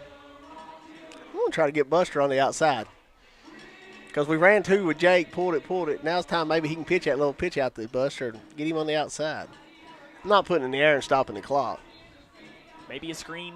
Maybe something. But you got to make sure you catch it. Keep the clock churning. I do like looking down at the sideline, too. You've seen the heavy jackets come out tonight. Yeah. Brian Jones has the hood up tonight. I saw some, yeah. He's that Florida guy, though. He's got that thin blood. I saw a few toboggans out there tonight, yeah. I kid. I'll probably get a text message a little bit later on saying, what are you saying about me being from Florida? 118. He's been up here long enough. He's a native. 3rd down and 7. Man shifts in motion. It's a toss play to Buster. Buster hits the 30-yard line. He's up and near the first down marker, but he's about 1 yard short. No, he got it. Well, I think they're going to get really close. I think they're going to. Are they going to measure? Stop the clock. It is very, very close. Let's see where they're going to place this ball down. First down, Cougars. About 8 yards on that game. Gets it up to the 39-yard line. 7 or 8 on the gain for Buster. 1:05 remaining in the game, and now you can be a little more aggressive. Because now Bowling Green's in a scenario where you're probably not. Well, I mean, you still got the timeouts, but you can't really stop the clock. Maybe you got that trick play that you've been saving. Hey, what about that Buster pass? Never know. Bratcher goes in the gun. Let's see what they can't do here with 45 seconds. You do have 2 timeouts. It's a sweep play, run, mud. Breaks a tackle in the backfield. Breaks a second tackle. He's to the 40. Breaks a second one. Comes down near side 50. Outside the numbers to the 40. Breaks back towards the middle. Ethan Mudd's down to the 36-yard line. What a run by Ethan Mudd. He wills his way. Brian Jones is taking a timeout. 26 yards on the play. I mean, that was it. He willed his way. That man was not going to be brought down.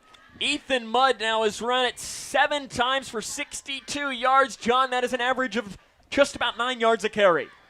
That'll make you happy. I mean, the Cougars tonight running the football have run it 20 times for 81 yards, and that includes 2 big losses by Jake Bratcher. You take those off, what is it, So that's 20 yards that he lost on those 2 plays. So that's 101. 18 for 101 is I would like to go back and look at what Cal or St. X or some of them did, see if they done that and a half. I'm going to say it'd been hard for them to do that too. Cal may have. They do have a D1 running back. I know, but I'm just saying. But yes, I get what you're saying. 100%. You're putting your name up there though. You're putting our offensive name up there with some pretty elite programs the way they're playing. Barron County scored 7 points. Greenwood scored 14? Yeah. Warren Central didn't score any. You're feeling pretty good if you are the Cougars. If you scored this, if you score again, you've scored more than anybody in the district scored on them.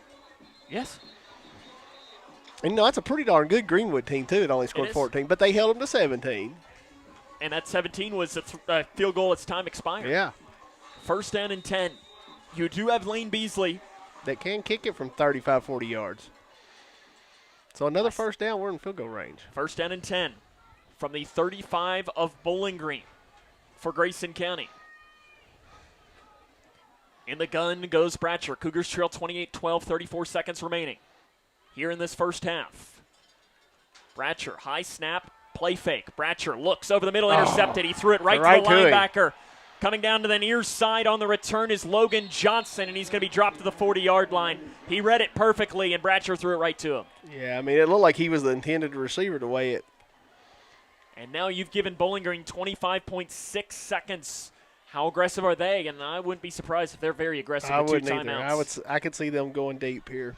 Because they're probably thinking, hey, we don't want to let you guys think you had a chance here, especially with Cougars getting the ball to start the second half, because then that makes it a one-possession game. If you get the score and you don't want this to be anything, I would imagine they're very aggressive. I would too. I would definitely have 2 high safeties here and trying to keep everything in front of you. They have kicked a couple of field goals this year. First down and 10. Trips near side. Barber out wide there. No, he's going to motion. That is Smith in motion. Okay. In the slot. Rolling out.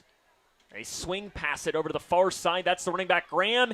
He's shoestring tackled up the far side, tackled inbounds. Bowling Green is going to take a timeout as it gets it up to the, let's say, about the 47-yard line, gain of 7 on the catch and run. And there is a Cougar down on the far side. Little slow to get up is Caden Tyner.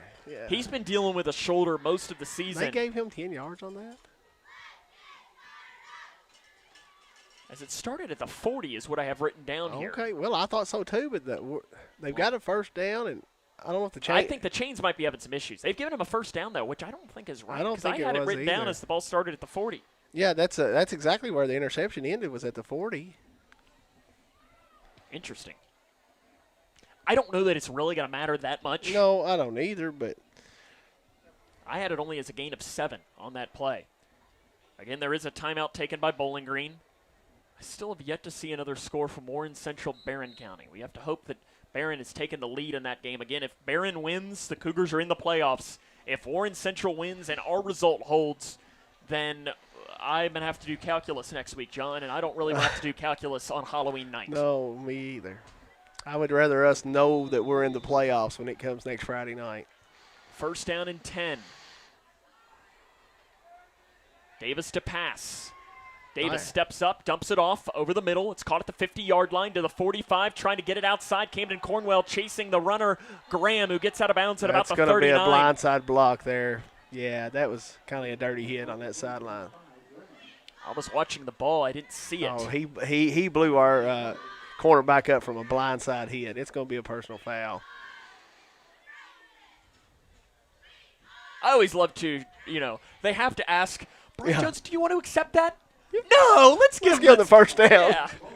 6.5 seconds remaining, and now you're feeling a little bit better if you're Grayson County. But now, just nothing silly. No it's stupid back mistake. To the Bowling Green 43-yard line, and I'd send everybody back. If you're going to get burnt, have a pass interference, especially because it's not a spot foul. Yeah, exactly, and it don't hurt you like it does in the NFL. Nope. But other than that, no penalties. Unless you're going to give up a touchdown. Yeah, that's it. Unless you're beat for a touchdown, no penalties. And Bowling Green, Bowling Green may just elect to play it safe and hand it off here. And they're going to do a toss play. At first I thought it might have been a trick play. Oh, that's a hold. That is a hold. Barber, there is a penalty flag out as Barber comes to the near side, and Barber is going to be brought down from behind. There is a penalty flag on the play. Barber is going to be brought down out of bounds. We'll wait to make sure this is on Bowling Green. If it's not on Grayson, illegal shift, and the Cougars are going to do it. Brian Jones, he just turns, he runs, he says, we'll take it. 28-12, Cougars trail at the half against Bowling Green. Halftime show comes up next as this is Cougar Football on K105. Hi, I'm Bob with Hometown Hangout Sports Pub and Grill. You might have noticed we don't have fancy decor or celebrity chefs. It's true, we've ignored the trend of upscale dining and extravagant renovations. That gets pretty expensive, you know. And in the end, it's the customer who pays for those upgrades. Not at Hometown Hangout. Our guests come to us for one thing, to have a great time. Whether you're with the family, the whole team, or just friends, you'll love our fun atmosphere, exciting games, and great food. Hometown Hangout on West White Oak. See you after the game. Across Kentucky, treatment providers, state and local governments, and nonprofit organizations are working together to support your pathway to long-term recovery. These providers and communities of recovery will walk alongside you and help you find your recovery journey. If you or a loved one is struggling with addiction, the KY Help Call Center can connect you with resources right now when you call 833-8KY-HELP. You can also visit findhelpnowky.org to find treatment options near you. Connection builds community. It grows the minds of future citizens and leaders. Connection teaches. It encourages. Cougars at the half have a 28-12 advantage. Coming up on the halftime show, we'll have a little bit more as this is Cougar Football on K105.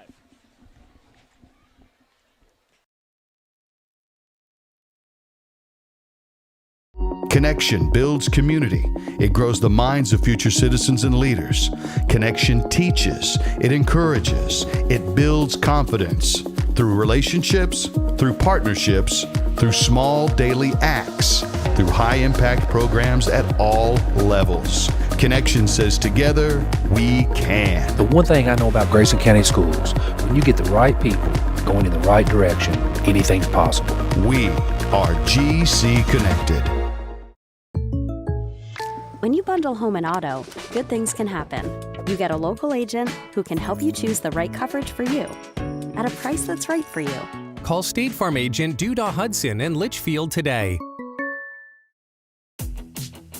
It's Kyle's last spin on his turntable. Yeah. And the first day of Kira's new career in IT. When you donate to Goodwill, you help provide skills training and career placement. And the things you love start a new life too. When you give blood, you give life. And when you give life, you change lives. Make a life-saving impact by donating blood with Western Kentucky Regional Blood Center, your hometown partner. As the sole supplier of blood products needed in Grayson County, your donation ensures a stable and adequate blood supply for you, your family, friends, and your neighbors. You are the hero when you give. Feel the power of community and compassion in every drop. Give life and change lives with Western Kentucky Regional Blood Center. Life is on the line. Struggling with mortgage debt from COVID? Team Kentucky can help. If you restructured your home loan and deferred payments to the end of your mortgage, you may qualify for up to $60,000 in assistance to pay off that debt. Help is also available for other COVID-related hardships if you meet income guidelines. Apply today at www.protectmykyhome.org. This ad is sponsored by Kentucky Housing Corporation, the Kentucky Broadcasters Association, and this station. Cougar Football on K105. Welcome back here to Cougar Stadium where the Cougars trail 28-12 at the half. John, in about 15 seconds, first off, I do have to say Barron County now leads Warren Central 15-14 at the half. That's what we need to have happen. I think you got to be pretty pleased if you're the Cougars. I do too. I think offensively you got to be real pleased. Defensively, a couple big plays. This is a real good game. Playing really well. Cougars trail 28-12 at the half against Bowling Green. Coming up next, it'll be our Cougar Conversations, where we talk to the man, the myth, the legend himself, Mr. Cole Snyder. As that comes up next, as this is Cougar Football on K105. Are you looking for the best building materials in Leitchfield? Look no further than Future Designs Building Materials. The builder's choice on Quarry Road has everything you need to build your dream home.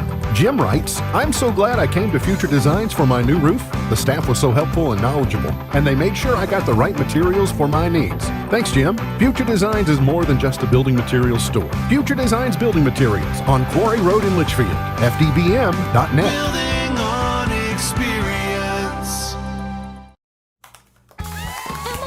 Did you hear? Todd's in the hospital. Who's Todd? He got a collapsed lung from vaping. He thought it was cool. Not cool. Promise you won't vape, Emma. It can lead to a lifelong addiction, and we can't be friends if your lungs collapse. Bogus. Wacky sitcom teens aren't the best people to talk to your kid about vaping. Hey, you got a minute? You are. Start the conversation with your child about vaping today. Hi, I'm Dr. Ashley Gabbard, internal medicine physician with Owensboro Health. I'd like to talk with women 40 and over about having annual mammograms, even if there is no history of breast cancer in your family. Early detection provides women a strong advantage in fighting breast cancer. Ask your primary care provider for a referral and schedule your screening online at owensborohealth.org/mammogram. Midway Pharmacy is your trusted local partner in health and wellness, offering free delivery so you never have to worry about picking up your medications. The friendly staff knows you by name and is always ready to assist you. Living and raising our families in the same community, they understand your needs. With a wide range of services and personalized care, Midway Pharmacy is here to make your life easier and healthier. Visit or call any countywide location today of Midway Pharmacy. Welcome back to the halftime show here on K105. It's time for another editions of our Cougar Conversations. Today we are joined by a familiar face, and I do believe quite possibly one of the only people to have 2 appearances on Cougar Conversations. Grayson County High School alum, Cole Snyder. Cole, former crew member, you were on, I don't even remember, like 25 years ago, I think, when you were a member of our crew, right? You and Alex? Yeah, what was that? 2023? It was even probably longer than that. I don't even remember. I don't remember either. They do it. So that's why I'm going to ask you the first question. I don't remember when you graduated. When were you at GCHS? When did you graduate and so on? I graduated in 2023. So not too long ago, but enough to make me feel a little bit old. You were, when you were at Grayson County High School, you were a manager for literally every single sport, I think. I think if they had a manager, you were the manager. I know you did football, you did basketball, you did baseball. Now you're managing for WKU. But first, I want to start for Grayson County. How did those experiences help you moving forward into college and so on? I'll say it kind of opened my ideas more to that. Like, I felt like there was a better chance that I knew kind of where it was going on. So when I went into Western, I kind of had it in the back of my mind. Maybe that's something I would want to do. And I got a good opportunity given to me and went down there and just was kind of already knew what to expect and lucked out and been doing it since. I remember you came to us in, what was it, like March or April of your senior year, where this kind of came to fruition, like it could have been a potential for you. How did it come about, and how did you become a manager for the WKU football team? Yeah, so I started as a sports management major, and I had a meeting with one of the program directors, Dr. Stacy Forsyth, and she was just giving me a tour, and we ran into our director of player engagement now. I don't know, his title changes up. It's Justin Brown. He's a great guy. Love him to death. Ran into him. He's doing class checks, and they're like, hey, he works with football. And so I talked to him for a minute, and he's like, yeah, give me your name. I'll write it down. I'll tell our equipment guy over there, and I'll let him know. So I emailed him, and they're like, yeah, we got your name from JB. So kind of got my in there. But you know, now we have opportunities for kids that want to come to Western. We always post stuff on social media. We'll send out an email to everyone that is on campus. So if you have a WKU email, you'll get an email asking if you want to come work for equipment. Happens about once a year, maybe twice a year. So that's how I got in. But now we're really good about going out and trying to get people. So there's a lot of opportunities. This summer, you had a really cool opportunity to intern with the Tennessee Titans. Yep. What'd you do? So I was equipment down there as a training camp equipment intern. Wasn't really a typical training camp equipment internship for a lot of people, because we spent 10 days on the road, which was interesting. It was fun, but is different. It's hard working out of a hotel for 10 days, 2 different hotels for 10 days at that. We spent 2 or 3 days in Tampa and then spent about another week in Atlanta. So I worked with our receivers position group, Coach Tyke Tolbert, and, of course, Calvin Ridley, Tyler Lockett, Van Jefferson, Alec Manor, Chamiri DK. Love those guys. I like that you can name drop now. Oh yeah, those are my dudes. I love my receivers. Restrepo, of course. I love my Restrepo as well. It's a lot of fun. It's definitely, I'll say, the NFL and college from an equipment standpoint are a little similar, but honestly at the same time they're polar opposites. Like college is so much more like, you have freedom to do this on a design, and NFL is just so much more structured. Like they're like, all right, we designed all this stuff for you, just order it. It's just like, they kind of do everything for you. And I guess it's kind of nice in a sense. They get a little more time off than we do too. So, I guess it's nice. I like college better. I'm a college guy. I like doing things. I like doing things myself. But no, it was really fun down there. It was a really good experience. And, our guys at the Titans, Joey and Jerome and Matt and Trey, Justin, and Jordan, really good to learn from. It's nice because some of them were kind of close to our age, so they came from the college scene not too long ago. Jordan was the only one I didn't really like because he's an MTSU guy. So oh my, graduated quarterback. Oh my. So we had our differences, but no, he was great. That's more than differences. My goodness, I don't know how you even handled that. That's the problem. It's hard. I don't want to speak for you, but I feel like I can. I think you hit the jackpot when it comes to parents and your family. I mean, your mom and dad, Amy and Wendell, your sister, your brother-in-law, great taste in sports teams. I'll give him a shout out there. Your nephews, I like, are cheering for Kentucky too. Correct way to do things as well. But your family, what have they meant to you in doing everything that you're doing? Because as you know, in these industries, days are long. It's hard. It's not always easy. How have they supported you?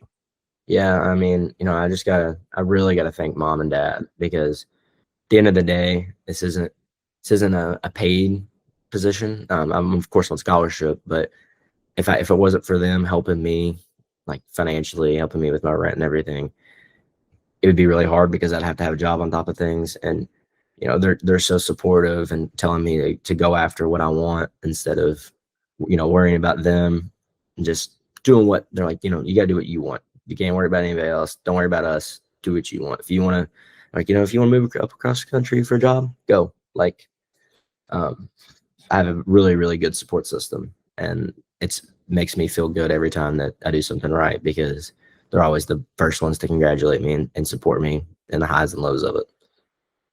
Absolutely. I can say too, on a personal note, speaking for a lot of us, like, we're really proud of you. Like, you're doing a great job. We know how hard you work. We've seen it. And I know that Karen Lewis from the board office was saying, oh, do you have any like prized pupils that you would want to interview? And I was like, well, no, but there is also, and I was mentioning, you and I don't want to start naming names because I'm going to forget some on just some people that we're really proud of that have come through us. And whether we just had any impact on you at all, we're still really proud of you moving forward. And we know the sky's the limit, and we're always going to be here for you no matter how we can. And I know I'm speaking on behalf of all of Grayson County and saying that. We're proud of you. Keep up the good work, man. Thank you. Remember, though, the full version of this Cougar conversation will be on our YouTube channel tomorrow. But Cole, thanks for joining us. We got to get back to Grayson County Bowling Green. How's that sound? Oh, yeah. Hey, hope it's a great game going on. Hope it is too, as we're talking into the future here. That's Cole Snyder for this week's edition of Cougar Conversations. We'll take a break. The halftime show will continue after this. Hi, I'm Dr. Ashley Gabbard, internal medicine physician with Owensboro Health. I'd like to talk with women 40 and over about having annual mammograms, even if there is no history of breast cancer in your family. Early detection provides women a strong advantage in fighting breast cancer. Ask your primary care provider for a referral and schedule your screening online at owensborohealth.org/mammogram. Midway Pharmacy is your trusted local partner in health and wellness, offering free delivery so you never have to worry about picking up your medications. The friendly staff knows you by name and is always ready to assist you. Living and raising our families in the same community, they understand your needs. With a wide range of services and personalized care, Midway Pharmacy is here to make your life easier and healthier. Visit or call any countywide location today of Midway Pharmacy. Okay, time to see if I got it.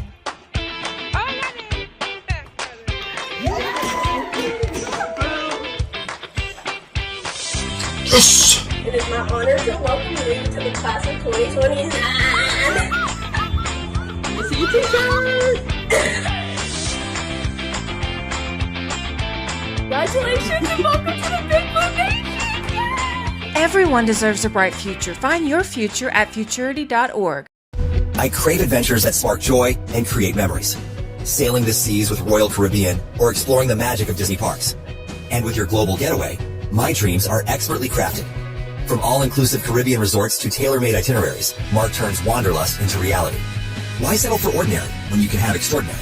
Your Global Getaway. Expertise in unforgettable vacations. Call Mark at 270-296-0106 or visit yourglobalgetaway.com. Start living your travel dreams today. Yes, start living your travel dreams today. Welcome back here to Cougar Stadium, where Grayson County trails Bowling Green 28-12 at the half. I want to make sure we do give best of luck to the Cougar Band as they're performing tomorrow at 2 o'clock in the KNEA State Finals. As a reminder, too, for one, like our crew, John, halftime is a break for them. Yes. It's not only a break for them, but it's a break for us. We work incredibly hard to do these things, and that's a break. That's why we record those segments at halftime, to give our crew a break. I mean, our director, he went to the restroom. Our camera operator, he went to go get his sweatshirt. Like, we're doing the best that we can, and also, I love giving the spotlight to some of these great alums like Cole and so on, and we want to make sure that we wish the band the best of luck. This game, though, 28-12, Grayson trails Bowling Green. But, I mean, the Cougars, 4.1 yards a carry. They have 112 yards of offense, and I mean, John, you're seeing some pretty decent things if you're Grayson County. And in about 10 seconds, what'd you think? Oh, I was kind of impressed with after the muff kick or whatever, we didn't duck our heads like we could have. We played great after that, I think. 28-12, Cougars will start the second half with the ball. This is Cougar football on K105. Smith Overhead Door isn't just about opening and closing. We're about safety, security, and style for your home or business. As a Future Designs company, we're lifting expectations across Grayson and surrounding counties with top brands like CHI and Chamberlain. Hey there, I'm Kevin Brooks with Smith Overhead Door. Whether it's a sturdy LiftMaster for your garage or a sleek Clopay door for your shop, we install and service with a commitment to reliability. Smith Overhead Door, we're opening up possibilities. Secure your entrance at SOHD.info. Paying for your student's college can feel overwhelming. Scholarships and grants help, but they might not cover everything. That's where the Kentucky Advantage Parent Loan comes in. With competitive low interest rates and no application, late, or other fees, the Kentucky Advantage Parent Loan offers a smooth and affordable solution. Owned and managed by a state-based nonprofit lender, we're committed to helping families like yours. Apply today and take the next step in supporting their dreams. Visit KentuckyAdvantageLoan.com or call 800-988-6333 to learn more. When I grow up, I want to be a ballerina. Because dancing makes me happy. I get to entertain people, and nothing makes me feel more like me. PI impacts millions of children's lives. Early and accurate diagnosis and treatment gives children like Olivia a chance to achieve their dreams. It takes a great team to put on a show. It also takes a great team of caring people to keep a dream alive. And now my dreams are coming true. For more information, visit our website at info4pi.org. Food isn't just fuel to live, it's fuel to grow. My family relied on public assistance to help provide meals for us. These meals fueled my involvement in theater and the arts as a child, which fostered my love for acting. The Feeding America network of food banks helps millions of people put food on the table. When people are fed, futures are nourished. Join the movement to end hunger, and together we can open endless possibilities for people to thrive. Cougar Stadium, Grayson Visit County trails Bowling Green 28-12 as we get ready to start the second half of play. In that first half, Grayson County offensively, Ethan Mudd, 7 carries, 62 yards, including that long 26-yarder in there. Start the third quarter here, 28-12, Grayson trails. And I think, you know what, John? Brian Jones, considering the way the game started, he had to be very pleased. I'm sure he did, When you're down 14-0 and don't even touch the ball. Yeah. That's not usually a good sign, but they came back, fought adversity, and put themselves right back in a chance to win this game. Here comes the kick from Bowling Green. A spinning kick coming down to the near side, and it's going to be caught by Jamison Buster at the 15-yard line. Buster hits the 25-yard line, gets up to the 30. That's where he's going to be driven backwards, maybe up to about the 32, depending on the spot. So he ran right into the arm tackle of Zyrick Burton, the freshman. They're going to give him the 31. Let's see where they'll say. I think. They've still not officially given us something. No, they haven't. See Sean Williams. Is he going to give the 30? 31. Oh, 31. 31 is where Grayson County is going to come out to start and really offense moved the ball extremely well. There was just that one drive with a penalty, bad snap, and you had third down and 100, it felt like. And by that point, you were putting yourself behind the chains. Yeah, that was the only bad offensive sequence we had. Bowling Green jumps, and that'll be 5 free yards. Yes, it will. As they get the Bowling Green player, nice hard count, Tayon Parker, to jump offside. Bratcher's gotten quite a few on the hard count this year. I mean, off the top of my head, I don't have the count in front of me. Maybe 5 or 6. I was going to say about 5, I know. And in 8 or 9 games, that's pretty solid. Bad.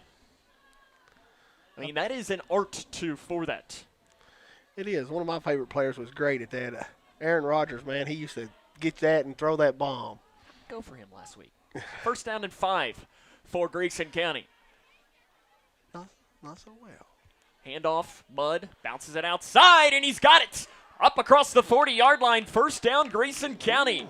Carries it to the 43-yard line, gain of 7 on the run for Ethan Mudd. I tell you, Ethan is playing himself a game tonight. It's his final home game, and he's playing like it's his final home game. Yes, he is, and, he's leaving it all on the field. And, hey, if he could have 100 yards against Bowling Green, have we ever had a back I want to do that? I don't know. No, I don't either. I don't know. Heck, there's games we probably didn't have 100 yards offense against Bowling Green in the past. I guarantee that. And you're well past 100 yards now. Yeah. First down and 10 for Grayson County. Bratcher under center, and that was kind of a weird play. Bratcher carries it forward and ends up turning into about a QB sneak. I don't really know what happened there. I'm not sure if I'm assuming the center didn't know the snap because no one moved except for the center snapping the ball. They give him what, one to the 44-yard line for the carry by Jake Bratcher. 28-12, Cougs trail Bowling Green. Under 11 minutes remaining here in this third quarter. They trailed 14-0 before they even took a snap in this game. But, ever since that, we have moved the ball really well as an offense, except for those 2 bad snaps. Shane Hall is the player delivering the play in the huddle right now. Since Bratcher was in the pile, Shane got it from head coach Brian Jones. Jones, 36-25 in his 6th year, 48-75, 12th overall season as a head coach. And we're going to have a timeout taken by Brian Jones here. It was one of those, I think it probably doesn't help when you have a wide receiver giving the play. Might have messed it up or something, and it took a while to get that play in. Yeah, and some of those plays, the language in them is awful long, and if you're not used to delivering that, I could see that being a little problem. Try to see if we can't find a score or 2 from around the area. Again, the last one we had was Barron County leading Warren Central by 1 point at the half. Owensboro Catholic Oliver McLean 35-0 early third quarter. It is Glasgow leading Edmondson 35-0 in the third quarter. Meade County defeats Central Hardin 42-7. That's 2 straight wins for the Green Wave after they had lost their first 7 of the season. Let's see here. Hart County at the half leads LaRue 42-14. Ryle leads Simon Kenton 41-13. Russellville at the half leads Fulton County 43-6. Adair over Butler 21-0 at the half. Scott County and Highlands tied at 21. Owensboro led Madisonville 34-7 at the half. Wasn't Madisonville a few weeks ago tied for first in their in 5A? They were. I didn't think so, but that was just me. Okay. I am a voter, though, John. Are you? I am, in the KSR poll. Second down and 9. They had to get way down the list to get to me. Second and 9 for Grayson out of the timeout. Lane Beasley goes in motion. Placed on their own 44-yard line. High snap. Bratcher corrals it. It's a run play for Buster. Very patient run, and he was probably too patient. It only gets one run, 1 yard to the 45. It was one of those. It was slow developing. And sometimes it's okay just to hit. And is there a flag on the play? I thought I just heard public address announcer Brian Payton say there was a flag. Well, if there is. There is. Yeah, it's there right is. there at the huddle, and Cougars, Ethan Mudd's saying it's on Bowling Green. Yes, he is. I can't see the white hat, but he's, yeah, they're marching it off. Dead ball, personal foul called against Bowling Green. First down, Cougs. I'll take it. Hey, we'll take that. You know, hey, something like that can really change momentum. We were behind the sticks there, and that could really change the momentum here. You doing a shot play here? Yes, I am. You're playing with their money now after that. 28-12, Cougars trail Bowling Green. Bowling Green has won 2 straight state titles. 4 of the last 5 they've been in the title game. I'd like to see a trick play here. Going back to this single back, but Mudd is lined up as a single back, almost as the fullback behind the senior quarterback Bratcher. They're going to give it to I think Bratcher kept it himself. right behind Mudd. He goes right side, spins forward for a gain of about 3 or 4 on the carry. Wait on the official spot. That'll place it down. We'll say about 3. Yeah. To the 37. Again, if that result holds and Owensboro defeats Madisonville, which 34-7 at the half, you would presume that would stand. It's hold, yeah. Grayson County would play Owensboro in the playoffs unless some weird stuff happens. And I guess, John, there is the realm of if Warren Central wins and Grayson County wins, we can end up on a 3 seed. Maybe the 3 seed, and you'd be going to Apollo. Still in Owensboro, but yeah. 2nd down and 8. I'd like that better. At least I think so. I think I just did that math correctly. We're getting a little weird, though, in that. That is weird. Timeout again taken by Brian Jones. And I don't like this, John, that you've now taken 2 timeouts with 9 minutes left in the 3rd quarter. This is a very important drive for the Cougars, but those timeouts are gold. Hey, you know, if you make this a one-possession game, not having 2 timeouts is very important. Trying to see what other scores I see that I might not have brought. Caverna leads Ballard Memorial 30-0 at the half. East Robertson of Tennessee leads Greenwood 20-3. That score is also at the half. I was trying to see. I don't know who my Cooper Jaguars had. I think they had Boone tonight. I saw Collins and South Oldham. Collins was up 21-6 at halftime. KCD and Campbellsville. That is a big game happening between 2 of the top teams in single A. And they're not giving me the score here. Let's see here. Oh, it's 14 to 10 Campbellsville right now, there I think. There we go. I was going to see. They were sending tweets but not giving a score in this. As those are Peter B. most of the scores that I see here through the. I saw where PRP or not Mail got shut out again tonight. 2nd down for Grayson County. Run play. Mudd stutters, and he's got it up that far side. 1st down, Grayson County on 2nd down. Nice little run by Ethan Mudd. He carries it down to the 22-yard line. Where are they giving it to? Well, maybe not. The near side judge does back it up a little bit. At first, the near side had it down to the 22. What Instead, about 12? I'm say the 25. It is a gain of 12 yards. 1st down, Grayson County. 28-12, 8:45 remaining in the 3rd quarter. You know, I like that we switched it up a little bit. We ran to the right side that time and had a pretty good opening. Those 5 guys up front are playing really hard tonight, Sam. They're playing outstanding. They are. 1st down and 10 for Grayson County. They're opening up the holes for one Ethan Mudd. Run play, Mudd bounces it out, breaks a tackle there, gets away from a second and spins down to about the 23. Gets about 2, but that's as hard of a 2-yard run as you're going to find. Well, he turned a yard loss into a 2-yard gain there just by keep turning them legs. Mudd has not had a negative run tonight. No. In fact, that was his shortest run of the game, only 2 yards. I mean, he's averaging 9 yards a carry. We'll take that. Is that okay? That's good. Against Bowling Green? 9 yards a carry is good against me and you out there, I was John. going to say, yeah. Me and you, Zach. I don't know that he's going to help much at all. He's called the sleeper for a reason, right? 2nd down and 8. He looks at me and says, he could shut down Ethan Mudd, probably. That's what he was saying. 2nd down and 8. I formation. Bowling Green, I think, jumped. I'm not sure if they jumped or our whole left side jumped. I'm going to say they jumped. No. I'm wrong. I think everybody on the left side thought the snap count was something different than the center. We've seen that now a couple of times on this drive. And now you're turning 2nd and 7 into 2nd and 13? 12, 13, yeah. So it's, I guess, 2nd and 8 into 2nd and 13. And again, You cannot play behind the chains against this team. No.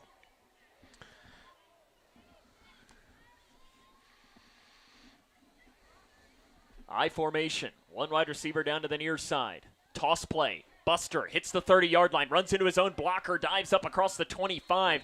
As he ran into Corbin Gary, the left tackle was pulling out. And Buster's going to get it to about where the original line of scrimmage was. In fact, maybe in a little more than that. I'm going to say to the 29. They gave him 4 yards on that carry? Or 6 yards. To 6 the yards. 24. So it's a gain of 4. Yeah, gain of 4. Now you're looking at third down and about 9 with 6 minutes and 45 seconds left, quarter number 3. Cougars trail 28-12 against Bowling Green. Yeah, you're definitely in 4-down territory. Without question. You're in 4-down territory the rest of this game. Yeah. Hey, I like to see him run that little RPO again. Ratcher rolls out far side. He is mud as a blocker. Dumps it off in the flat. Pass caught by Buster. He pays the price. He was blown up across that far side as a head of steam was laid by Orlando Davis, the junior. And you're going to give Buster, what about 4 up across that far side? 4th down and 6 coming up for Grayson. So they're going to move this to the 20, well, actually less than that. Yeah, they only gave gave him 2. 2. I thought he got a little more. I did too. I thought that. It didn't look like they really gave him any forward progress at all. No, and he got knocked back 2 yards. 4th down and 7 or 8 here for Grayson. What do you call here for the Cougars? So they need to get it down to about the 16 to the 17. Bratcher's all alone in the backfield. All day to throw. Bratcher rolling. He's going to try and run, and he slides down, and he's well short of the first down marker. That's one of those, John, where you got to throw it. You got to throw it. Throw it. Interception. If it's a pick, yeah, it's no big deal. But you can't slide down 5 yards behind. Turnover on downs. They're going to give him 1 yard on the run. And Grayson County's drive of about 10 plays ends in no points.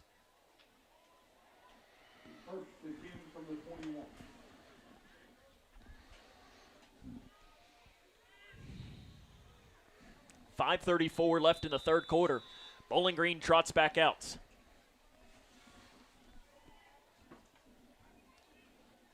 Run play. Up the middle. And brought down Maddox Anderson, brings down the running back Graham after a pickup of a couple of yards.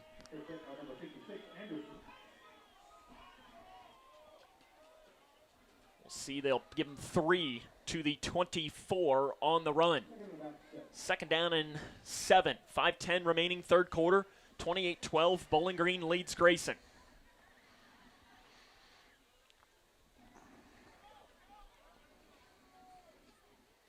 Trips left side.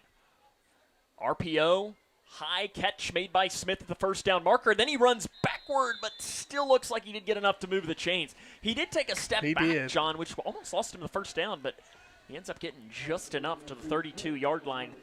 Give him 8 yards on the catch. Tonight for Bowling Green, the quarterback Davis is 11 of 17 passing for 146 yards. Quick play, run for Smith. He's hit at the 35-yard line, and that second effort gets to the 40, and that's kind of been the story of this game. Yeah. Grayson has gotten early hits, but it's just not been able to wrap up. Gain of 7 on the run for Smith. It's just the second effort that the Cougars haven't been able to do tonight. Again, hurry up for Bowling Green. Running back on each side. Run play up the middle, big hole for Graham, and he bursts all the way through, and he can do whatever he wants. Touchdown, Bowling Green. 61-yard run. There are no penalty flags in the play as Graham just showed a burst of speed, and the Purples have opened this one up now as it is 34-12 with 4:07 remaining in the third quarter. When he got to the secondary, it was like he showed us a burst of speed. He showed us his speed. The kick coming for Bowling Green. 4:07 remaining in this third quarter.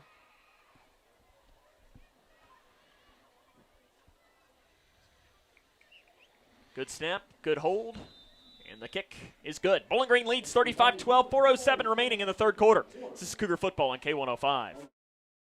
When you give blood, you give life. And when you give life, you change lives. Make a life-saving impact by donating blood with Western Kentucky Regional Blood Center, your hometown partner.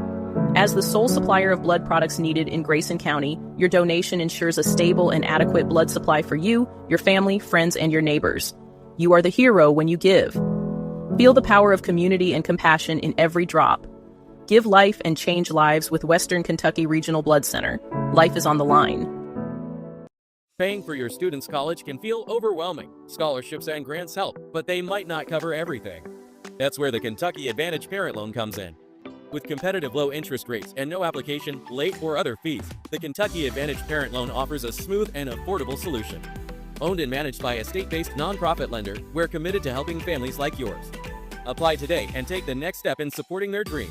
Visit KentuckyAdvantageLoan.com or call 800-988-6333 to learn more. 35-12 here in this football game. Sam Gormley and John Decker with you here tonight. John, it's been fun tonight. I mean, Cougars have given a valiant effort so far. Oh, yeah. You know, they played better than the scoreboard shows, I think. I agree.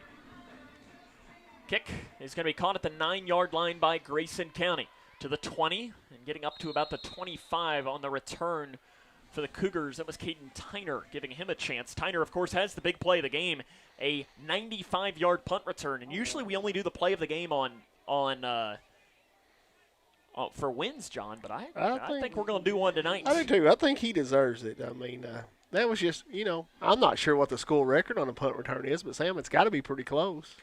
Sadly, it's one of those things that has probably not been kept. I'm sure it's not, but I would go on the record and say that might be it, because usually you there. don't catch it inside the 5. It's hard to be much more than that. Yeah. Grayson County's offense back out onto the field. They turned it over on downs last time, and it's a run play going up across the right side for Ethan Mudd, I believe it was on the carry. I think you got 3. Yeah, we're going to say, about 3, up to the 28-yard line. Cougars again next week. We're going to be spooky and have our Halloween on. The Cougars will travel to Munfordville to take on Hart County. Yeah, I can remember the last game of my senior year. We played on Halloween night in you? Breckenridge County. Did you win? Yes, we did win. Even better. That was the first ever Bubba the Bass trophy. Okay. I've heard the story of Bubba the Bass, and the sad part is I don't think we know where Bubba the Bass is. He may be back in Rough River. It might be. 2nd down and 7 for Grayson. I formation look. Give to Buster after the fake. Buster was dropped coming around the edge. Really nice tackle made by Bowling Green by Dotson. We've called his name a couple of times tonight. And it's going to turn out to be a gain of 1. They gave him 1.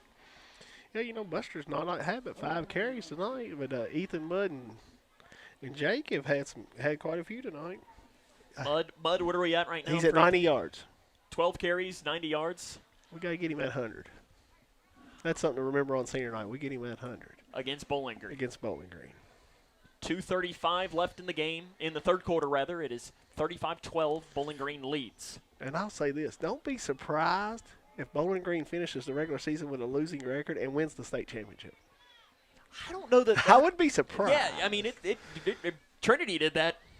Yeah. A couple of years ago. And when you play as brutal, and the snap goes over the head. Ethan Mudd is going to pick it up, and he's going to end up losing a bunch of yards, John, and this is going to end up hurting his rushing average. As Mudd is dropped inside the 5-yard line. That's one of those that you almost wish Jake would have picked up. Yeah, because he just lost 34 yards on that.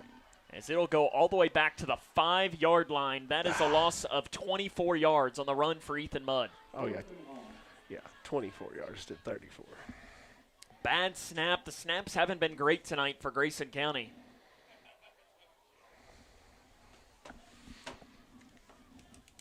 As Cade Whitman just let that one go a little bit too tall. And the snap is high. Beasley isn't going to get away. He's just going to run it himself, and he's got a lot of running space. Beasley up the far side. Beasley is almost there. He got it. He got it. It looks like he did. No, they're going to mark him a yard short. Oh, my. Give him the line. Give it to him. Blaine Beasley. What? It wasn't a fake punt. Let's see it. Oh, they are going to mark him at the 34. Oh, the ball is sitting right at the first down marker. Sean 35. Williams is going over. They're going to stop the clock right now. He just picked up 30 yards on a bad snap run. 30-yard gain for Lane Beasley. And hey, Give it to him. From our vantage point, if they leave it ball where it's at, I think he got it. We wait. They're going to pull the chains out. 2 inches. If that. They're going to stretch it out. That's a first down. He got First down, Grayson County. Wow. Guys, if you wasn't here, you saw it on YouTube. It was an amazing play. Lane Beasley up the far side. For 30 yards. It wasn't a fake punt. No. But it almost was. There's another candidate for a big play, Lane Beasley had negative rushing yards this season. Yeah. But now is positive. I think he was 2 for negative 24 or something, but now he's 3 for What's the conversation 6. over here, I want to say? That's first down. Yeah, it's a first down, so I kind of trying to figure out what the conversation is. To the 35, they're going to wind the clock. 1:20 remaining in the third quarter, 35-12. How about Lane Beasley? Nice little run there. That was. Ours shows that he's an athlete, too. He's not just a kicker. He is an athlete. He's one of our better defenders. He's a football player. He is. He's a football player. First down and 10, especially coming back from the ACL. Yeah, I'm glad to see that knee brace didn't slow him down any there. Oh, it wasn't going to on his senior night, John. That's no right. such thing as that. Uh-oh, we're audible. Changing the play. You see something, maybe. One-on-one coverage over here, maybe? Bratcher under center, a couple of running backs behind him. Run play mud. He goes right side, and there's not a lot there. Might get one. They're going to give him one. As he gets up to the 36-yard line. Cougars will need to snap it maybe one more time. I thought he might be audible into a pass there when I see him go back and audible. Second down, and Brian Jones is saying, if we don't have to snap it, we're not going to. Cougars will take this to the end of the third quarter. They lead Bowling Green, or they trail Bowling Green, rather, 35-12. They're going to take it to the quarter break. Cougars trail 35-12. They'll have it second down and 9 when we come back, because this is Cougar football on K105. For each life moment, your kids could get free or low-cost health coverage from Medicaid or CHIP. Kids up to age 19 are covered for checkups, vaccines, dentist visits, hospital care, and more. Your kids may be eligible now, even if you've applied before. And if they already have Medicaid or CHIP, remember to renew every year. Get started now at insurekidsnow.gov. Paid for by the U.S. Department of Health and Human Services. In life, things aren't scripted. If you're an athlete, we need people like you and translate those skills to officiating. You can get a lot out of it. It happens in every town, in every game. We never have a perfect game, but the rewards always outweigh the negativities.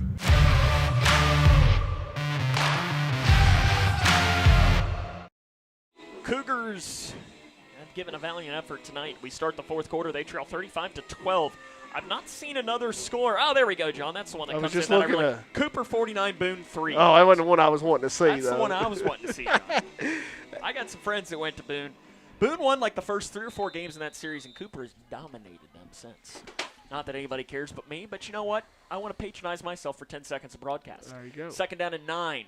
Run play, Mudd. He bounces it outside to the Nice 40. spin. Nice tackle on the spin. Again, we're calling the name there of Embry Dotson, listed on their roster as a quarterback, and he's made a couple of nice plays. Mudd, though, gets it to the 41. It's a gain of 5.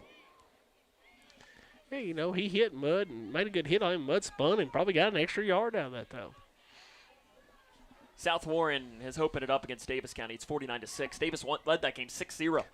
That one, I didn't think. I didn't think it was going to stand, no. No. I did see Mayo came back from 14-0 down and come back and took the lead 17-14 their game. Bratcher keeps himself and probably wasn't the right decision. So he ran into a bear hug from Christian Malone, the defensive end, and Bratcher's going to end up losing yard. Well, no, they're going to give him maybe a half a yard or one. Yeah, they're going to give him one. To the 42. That was on third down. It's now 4th down and 3 for Grayson.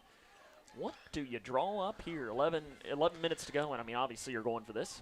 Yeah, you know, I'm not sure. I think he probably made the wrong read on that one, keeping the ball.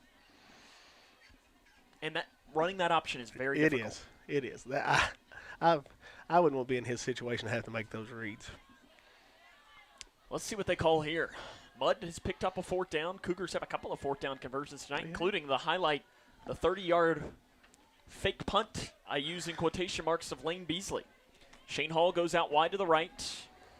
Wide receiver down here to the near side as well. Beasley is an H-back on the right side of the line. Mudd, they're going to give it. Nope, play fake to him. Throws over the middle, incomplete. Looking for Anthony Linton. Way too tall for Linton, and it is incomplete, and that is a turnover on downs. And, Anthony, he was past the 1st down marker and was open. Just couldn't get – it was too high. Bowling Green's offense back out onto the field. They lead 35-12, 10-18 left. Let's see what they start doing here. They get to turn their attention towards Franklin County next week, and then they will be hosting more than likely Graves County here in a couple of weeks. That's unusual.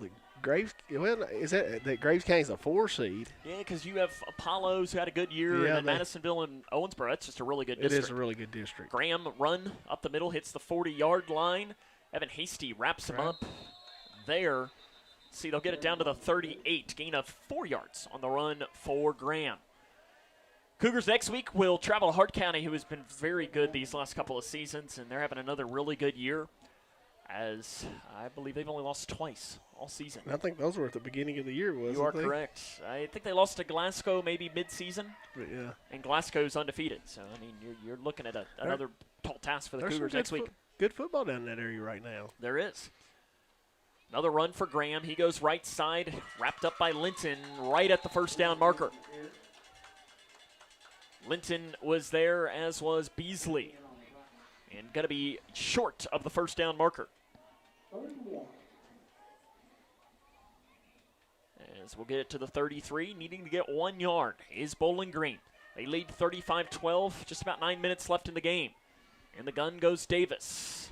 Another run for Graham. He bounces it outside, and he's got the 1st down and more. He's to the 30, he's to the 25, down inside the 20-yard line. Helmet comes flying out, and every penalty flag is going to be thrown. And another official, like Sean Williams said, officially says, yeah, I'm going to throw mine too. He was a little late. That was pretty obvious when he comes up holding the helmet. That was Smith on the carry. And I don't know who it was. Was it Tyner? I'm thinking it was Tyner. See, this is our press box, John. They never make these and think about broadcasters. No, they do not. Because there is this massive pillar that I pretty much have to fall on you to be able to see where the ball is right now. And the other end, it's the same way for me. I've got to lean down on you to see. And luckily, I can usually go back over here or something, but it's kind of a catch-22. As the ball is going to move down to the – where are we going to place this? Looks like the 9. So it's what? I guess the 9-yard penalty. Yeah, because it goes half the distance to the goal. 15 on the run, and then 9 more on the penalty on the face mask. Bowling Green looking to punch another one into the end zone here. Davis gives it to Graham. Graham hits the edge, gets away from Mudd. Graham's inside the 5. Graham's in the end zone. Touchdown, Bowling Green. A 9-yard touchdown run by Graham. There's just where that speed just – It's just a different level. It is. A lot of these kids are going to be playing on Saturday. Some Division I, some NAIA Division II, but hey, they some athletes. John, as I've learned to doing D3 games for center, D3 football is still really good football. Yeah, you're still the upper echelon of high school players all over the country when you're playing. If you're on a D3 team. The kick coming for Bowling Green. That's good. Is good. Bowling Green leads 42-12, 8:40 to go. This is Cougar football on K105.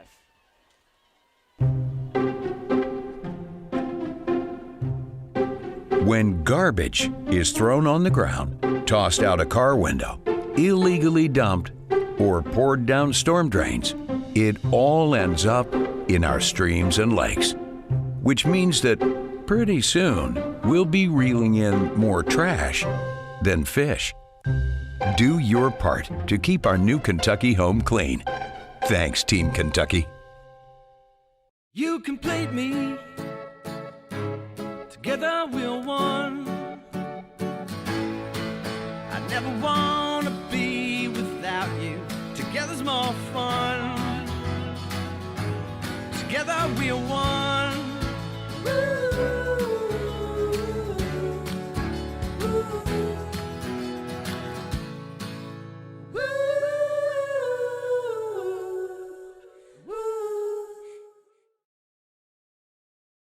Bowling Green leads this game 42-12, 8:40 left in the ball game. On a pop over here, Barron County leads Warren Central 23-20. It looks like they do have the ball. They do have the ball. It looks like they're getting ready to score. So hopefully Barron County can do this as Grayson County picks up the kick at the 26-yard line and returns it about 2 yards to the 26. He got about 2. Buster. Jamison Buster gets it. That's one of his shortest returns of the night. Barron County has just scored a touchdown to go up 9, pending an extra point to go up 10. So again, if that result holds, Grayson County's in the playoffs as a 4 seed and we'll be playing Owensboro here in a couple of weeks. And John, the best part about that news is that we don't have to do calculus next week. That is true. Because that spreadsheet, I was thinking about it. I was like, that is going to be a beast to build. Call down here and let someone in the math department take care of that. Ugh. I don't even know. I might have made our director, Zach, make it. He looks at me and he has no idea. First down and 10 from the 26 for Grayson. They trail 42-12 against Bowling Green tonight. Looking to pass. Bratcher floating it deep. He's got Buster. Buster's got it at the 40-yard line. Spins out of a tackle down to the 33. Bratcher just let that one fly, and Buster pulls it down for a big gain. They'll move it down to the 31-yard line. 46 yards. Yes, a gain of 46. Gosh, that was some hard math there. On the I guess 43. Let's see, 24 plus 19. 24 plus 19, because it was at the 26. So 24 plus 19 is 43. Okay, 43 yards. Still a big What gain. a play. One of the biggest passes of the season for Grayson County. Kept by Bratcher. He comes across the near side to the 30, and he pays the price. Nice play made by the defensive lineman for Bowling Green, Christian Malone. Give him one, I guess. We'll see if they are feeling generous in giving him one. Maybe half a yard, but John, half a yard, we round up here on this broadcast, and we say that is a gain of 1.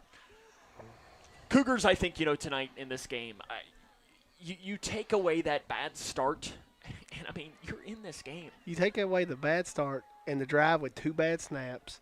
And another bad snap. Well, I guess that bad snap, you ended up pulling something out of your – And the interception that you were driving down to score, this is a ball game. I mean, seriously, the score does not indicate how well the Cougars have played tonight. And obviously, I know this will always drive opposing team fans. Like, well, all those things should happen. So, I get that that's the score. But if you watch the game, you know that the Cougars play a pretty good game. Run for Mudd.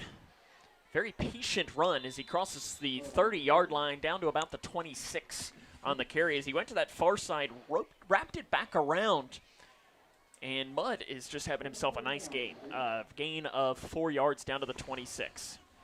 If you take that negative 24 on that snap off, that would have gave him right here. That would have gave him 100 yards tonight on that carry right there. But you know what? That says a lot. Shows a lot about Ethan Mudd. Yeah. That he's just trying to get the ball. He didn't think about his stat. No. Owensboro now leads Madisonville 54-7 in the third quarter.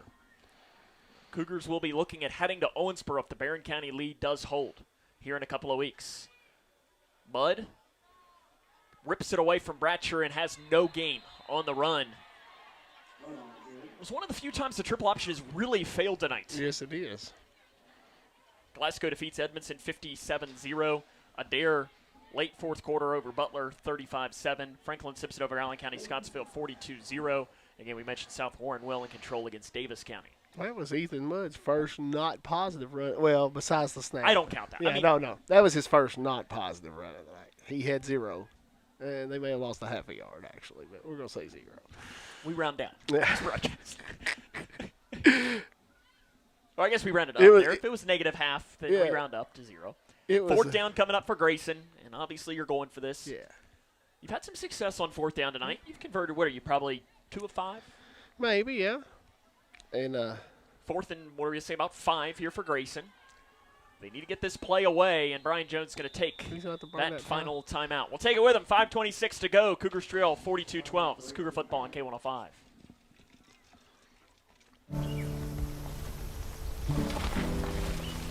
Sophia A., absent, because transportation was absent. Maria J., absent, because child care for siblings was absent. Julio M., absent, because housing was absent. Cole W. Darren L. Olivia H., absent. Absent. Absent. Absent. When communities and schools is present, 99% of our students are present and ready to learn. Wounded Warrior Project empowers post-9/11 veterans and their families with life-changing programs and services. I realized I could be successful in a civilian career. We stand by warriors and advocate for their needs going forward. They were by my side in the hospital, and they're still with me today. Through our programs, community, and advocacy, we're proving anything is possible. Learn more at woundedwarriorproject.org/together. Fourth down coming up for Grayson County out of this timeout. They trail 42-12. Couple of running backs in the backfield. Fourth down and 5 for Grayson County. Bratcher takes the snap. 3-step drop. He has time to throw. Floats it, and it's caught. First down, Grayson County. Spinning down, that's Eli Johnston on the catch. His second catch of the season. They turn to the young player, Johnston, to pick up a gain of over 10 yards. In fact, even 13, down to the 13-yard line for Johnston on fourth down. He hasn't caught a lot this year, but he made a nice play there. It's his second catch of the year for Johnston. And I like it. He comes running off. Jones pats him on the helmet and says, buddy, you did your job. Yep, exactly. Keep this drive moving. Keep that clock turning. And first down and 10 from the 13-yard line. In the gun goes Bratcher. Mudd to his left. They're going to give it to Buster, who is standing behind him. Buster runs right into a tackler on the left side, maybe one. Oh, they're going to give him, down to the 11? 11 would be 2.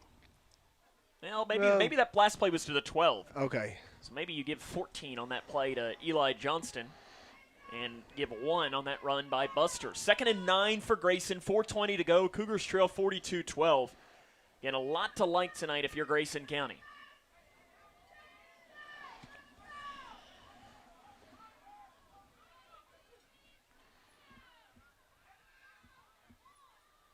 Bowling Green reads that snap count. They have Mudd. Mudd breaks a tackle in the backfield as they fired up the middle, reading that snap count. Almost offside. Mudd carries it.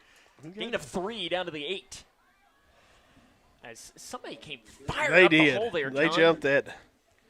Read the snap count. I think it was Ohio County, wasn't it? I think so. They kept trying to jump it. And successful once or twice. Once or twice, but then they was offside a few times too. That's you give and take. Actually, they're only say to the 9. Yeah, so they give him 2 on the run for Mudd. So we're saying, John, come on, we're down 30. It's home. Give him that. Give him that extra yard. Mudd's a good kid. He is. Third down and 6 or 7 for Grayson. Run up the middle. Ball comes out. Bratcher looks like he fell on it though, as it was a miss snap on the play. And it's a loss of 1. Back to the 10 for Bratcher. And some snapping issues here in this second half. 3 minutes to go. It is getting a little chilly, though, down here, John, isn't it? It is. I'm looking down here at the watch. 45 degrees. That's football weather, though. Gosh, we got the heater on here. We could fire that up if we wanted. I'm going to have to actually wear a hoodie to the football game tomorrow night where I'm going to sit outside, I think. Go Boston College. Is that right? Oh, no. L's up, baby. In the gun goes Bratcher. Bratcher throwing. It's deflected at the line. Nice play made around the edge by Carter Murphy. I believe it's the player that hit him.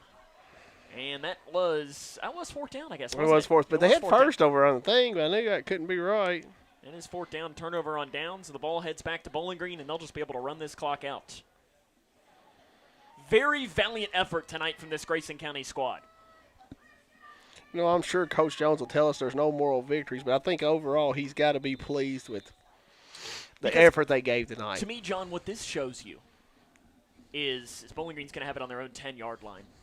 is you're playing now in 2 weeks. You're playing Owensboro unless Warren Central comes back. You can compete. You can compete. Yeah. Owensboro and Bowling Green are probably on a pretty similar level. Yeah. And now Bowling Green wants a timeout on that far side of the field. And let's see what scores we can't find from around the area. Again, that Warren Central Barron score is one that we are watching. Logan County leads Warren East 35-0 at the end of the third quarter. South Warren has defeated Davis 49-14. DuPont Manual over North Hardin 51-21. E-Town and John Hardin, there's a battle happening in the third quarter. 24-21, E-Town leads that game. Again, we mentioned Barron up 10 on Warren Central. Hancock County all over Fort Knox 62-13 tonight. End of the third quarter, Hart leads LaRue 48-14. Russellville defeats Fulton County 64-14.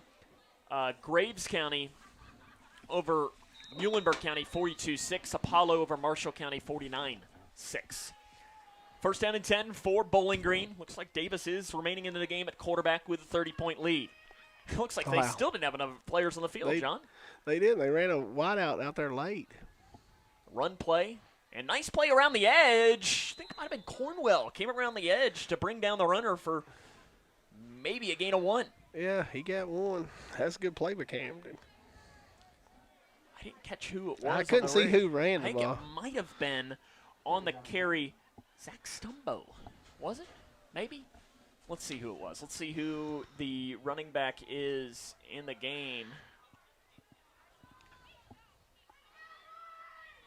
Run play right side. That's Smith on the carry, and he's got a whole lot of space. This might be a house call up that far sideline 40. Being chased by a couple of Cougars. Smith is inside the 30. He's inside the 20, and he's inside the end zone. Smith takes that 90 yards? 89 yards to the house. Jackson Smith on the carry. And Bowling Green scores with 1:49 left.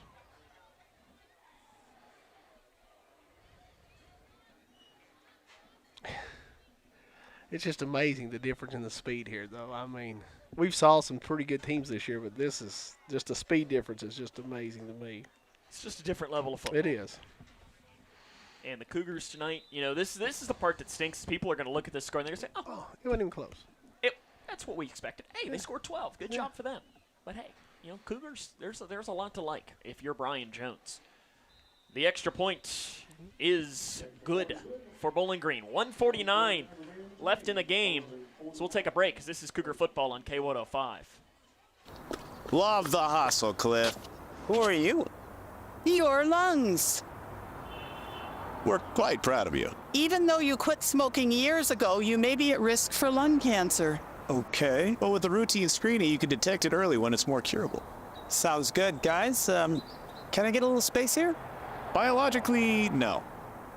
Okay. Listen to your lungs. Get a routine screening that could save your life. Talk to your doctor and learn more at savedbythescan.org.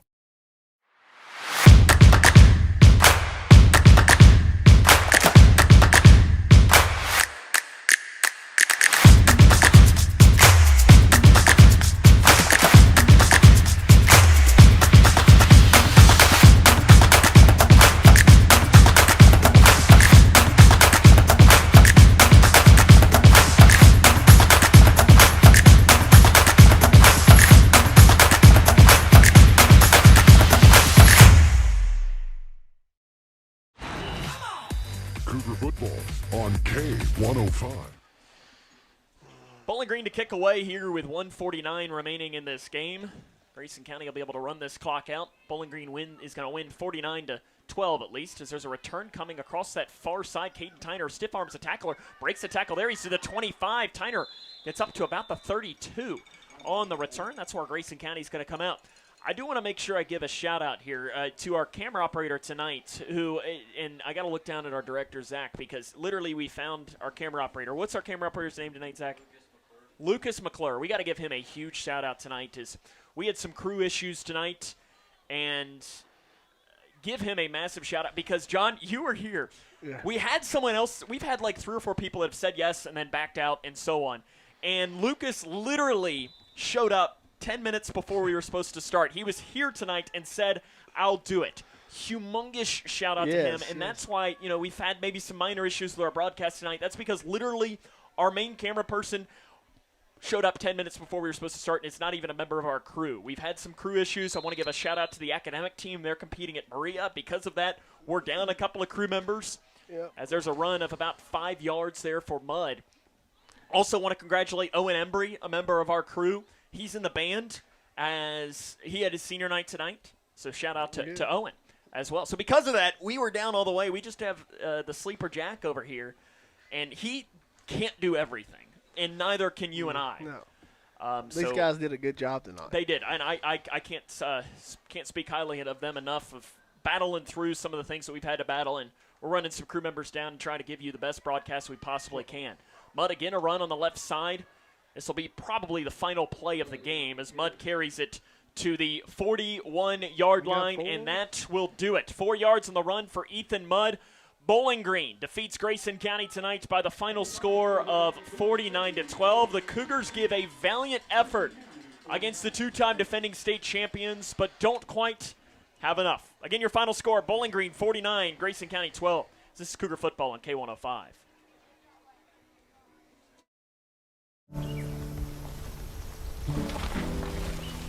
Sophia A., absent, because transportation was absent. Maria J., absent, because child care for siblings was absent. Julio M., absent because housing was absent. Cole W. Aaron L. Olivia H. Absent. Absent. Absent. Absent. When communities and schools is present, 99% of our students are present and ready to learn.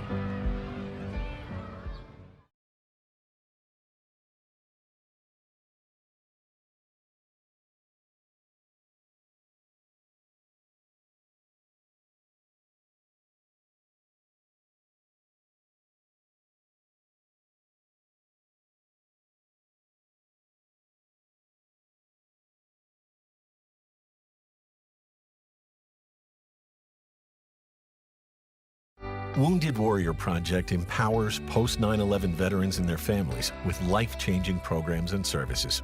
I realized I could be successful in a civilian career. We stand by warriors and advocate for their needs going forward. They were by my side in the hospital, and they're still with me today. Through our programs, community, and advocacy, we're proving anything is possible. Learn more at woundedwarriorproject.org/together.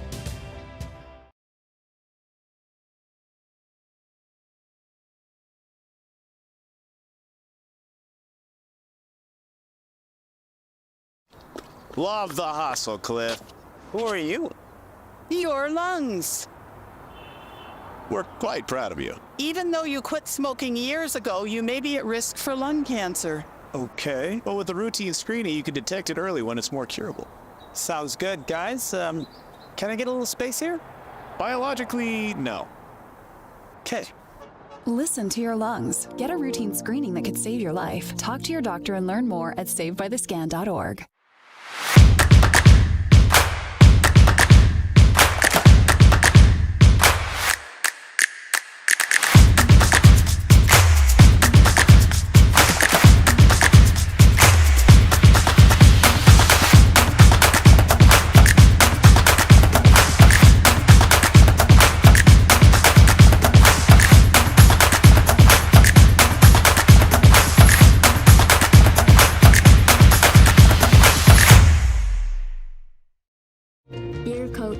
Dear coach, they don't teach you that inner strength is the most important kind of strong, but you taught me that. They don't teach you how to build confidence in yourself or how to deal with all the pressures all at once, but you taught me that. First tee was more than golf. It's where I discovered what I'm capable of. You didn't just prepare me for 18 holes. You were preparing me for every day of my life. Learn more at firsttee.org. In small towns, we share everything. Our joys, our struggles, our celebrations. Today, Grayson County shares something special. The hospital where we were born, where we bring our families, where our neighbors care for us, is one of America's top 100 rural hospitals. This is our achievement. This is our hospital. This is home. Owensboro Health Twin Lakes Medical Center. Top 100 care, hometown heart. Hi, I'm Bob with Hometown Hangout Sports Pub and Grill. You might have noticed we don't have fancy decor or celebrity chefs. It's true, we've ignored the trend of upscale dining and extravagant renovations. That gets pretty expensive, you know. And in the end, it's the customer who pays for those upgrades. Not at Hometown Hangout. Our guests come to us for one thing, to have a great time. Whether you're with the family, the whole team, or just friends, you'll love our fun atmosphere, exciting games, and great food. Hometown Hangout on West White Oak. See you after the game. Here for Grayson County, the Cougars lose tonight by the final score of 49-12 against Bowling Green. But John, we'll bring you into the booth here. I for one, I know I can speak for a lot of Grayson County fans. I know I can speak for you. I'm really proud of this team's effort tonight. I am too. I thought they played with heart. I thought they could have laid down at times, and they kept fighting. I mean, they were fighting to the last whistle, so I'm very proud of this bunch tonight. Yeah, I mean, you look at it, you see 49-12, and it'll be one of these that if you're headline hunting and you're seeing 49-12, you're like, oh, yep. But, No, I mean, I figured. You know, you didn't get a running clock at all in this game. No. That's well, I guess you maybe have gotten it Well, late. they did on that last touchdown on with that a minute last and like touchdown. 6 seconds to go or something, maybe. If I'd have told you that, I mean, listen, I was having a conversation with somebody and said, hey, maybe you can keep the running clock before halftime. And that was never even a thought. I mean, you think Cougars were driving with a chance to make it a one-possession game at the half and getting the ball to start the second half after this game started, because I think I talked to you during one of the breaks. When the Cougars fell behind 14-0 in this game with 10 minutes and 27 seconds left, I think I told you we're in for a very long night. Did. And I thought we were too. And then the next possession, we came out and went 14, 15 plays. 15 plays, 74 yards, 10 minutes, and 15 seconds off the clock. Yeah. And was, like you said, driving inside the, 35, 40-yard line when we threw the interception right before the half, that maybe make it a one-possession game with a chance to come down tied if we score there coming out in the second half. Yeah, I mean, it's one of those play here, play there. In a lot of ways, though, you can say that's the difference between two teams. It is. It's the difference between where they are and where Grayson is hoping to get to over these next couple of seasons. I do want to make sure we are watching over here. Shout out to our good friend Jay Turner from Barron County. We're watching their stream. Barron County leads 38-32 with 7:40 left in the game at Warren Central, and there's a big run up the middle. Again, if you're a Cougar fan, we're all in on the Trojans right now, John. We are all in on the Trojans. If the Trojans win and this result holds, the Cougars are in the playoffs. We're going to go to Owensboro and do a football game. Yes. We're headed to beautiful Rash Stadium. It is a nice place. They've redone their press box, from what I understand. You probably were never in that. I've never been in there, but I do know where it was. I mean, I've sat right in front of it a few times when I went down there with my Owensboro Catholic friends. You have friends from Owensboro? I don't think the Owensboro Catholic. This might surprise you, John. I don't think they really love me. They don't, Because you talk about their world famous sport. I mean, John, it's the world famous Owensboro Sports Center. It's world famous. Everybody dreams. They dream of playing in the world famous Owensboro Sports Center. I mean, listen, Zach over here, that's all he's wanted. Yeah. Some kids grow up wanting to play at Rupp Arena. No, they dream of playing.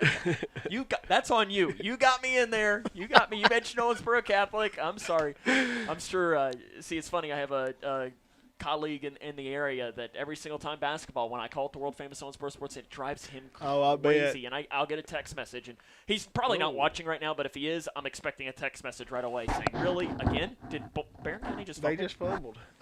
Did Warren Central get it? I'm not sure who got it. I think they did. The way they're celebrating. We haven't seen an official. Sorry, this is a very important game for Grayson County, though, so we're keeping track of that. Grayson County has lost tonight. So they're 1-3 is how they finish in the district. No, they're calling for first down somebody. Yeah, it's turnover. It is. Warren Central now has the football at the Barron County 37-yard line. And again, if this happens, then we go into RPI. And right now Grayson County has a slight lead in the RPI, but they will it's so complicated because really quick, what the RPI is, you're probably wondering, I keep talking about it, what is it? Warren Central does have the ball. It takes your record, your opponent's record, and your opponent's record. So what it does is it gives you points, quote-unquote, for playing good teams. And that's where Bowling Green's tough schedule comes in and benefits us some, Yeah, because their RPI as a now 4-5 football team is better than some teams who are 8-1, 7-2 because they've played murderer's row. Warren Central now is down to the 20-yard line on this play. Again, if this happens and Warren Central wins this game, then there is a three-way tie. Now, there is a chance with that, though, that Grayson could end up getting the 3 in that case with it, but you're going to have to probably beat Hart County next week, and that's going to be a tall task on their senior night for that. But again, weirder things have happened, and hopefully the Trojans can hang on here and maybe do exactly what we need and have them, come away here. And you're going to play a Hart County team next week, guys. If a lot of you know, they're going to be playing with some emotion because of the fatality they had with one of their football players on senior night. So they're going to be playing with a lot of emotion. So we don't want to depend on that next week. No. But right now, you've done all you can. That's if you're Grayson, you're just sitting there and you're watching, and all you can do is scoreboard watch now in this scenario. So, again, Barron County leads Warren Central with about 5 minutes left, 38-32. Again, Warren Central wins, things get weird. Barron County wins, it's really not weird. Owensboro is the 1. I believe Apollo is the 2, and Madisonville is the 3 in that other one. So Greenwood is going to be looking at hosting Madisonville next in 2 weeks, and that's a tough matchup for the Gators. There's no question about that. It looks like Apollo will be hosting. Could be Grayson. Could be Grayson. Could be Grayson. Could be Warren Central. Could be Barron. Or gosh, who knows? Lots of questions to be answered here in the next 5 minutes of this football game. There is a lot to be answered. I'm sure there's to be some questions too for Coach Jones. This is probably one of these games where he's going to take quite a bit of time to talk to his team because there's a lot to unpack with a game like this. Because it's probably one of these things that film on Monday is going to be really important because you'll be able to look and say, hey, you see these 5 plays? We get these 5 plays different, and it's a ball game. It is. It's a whole different ball game. And that's, the give and take of all of this, and that's football. And, film is going to be very important with, how we'll come out and do things next week. Some of the situations we may do something a little bit different. I'm sure we're going to be working on our snapping in the shotgun a lot this week and getting that down, but, yeah.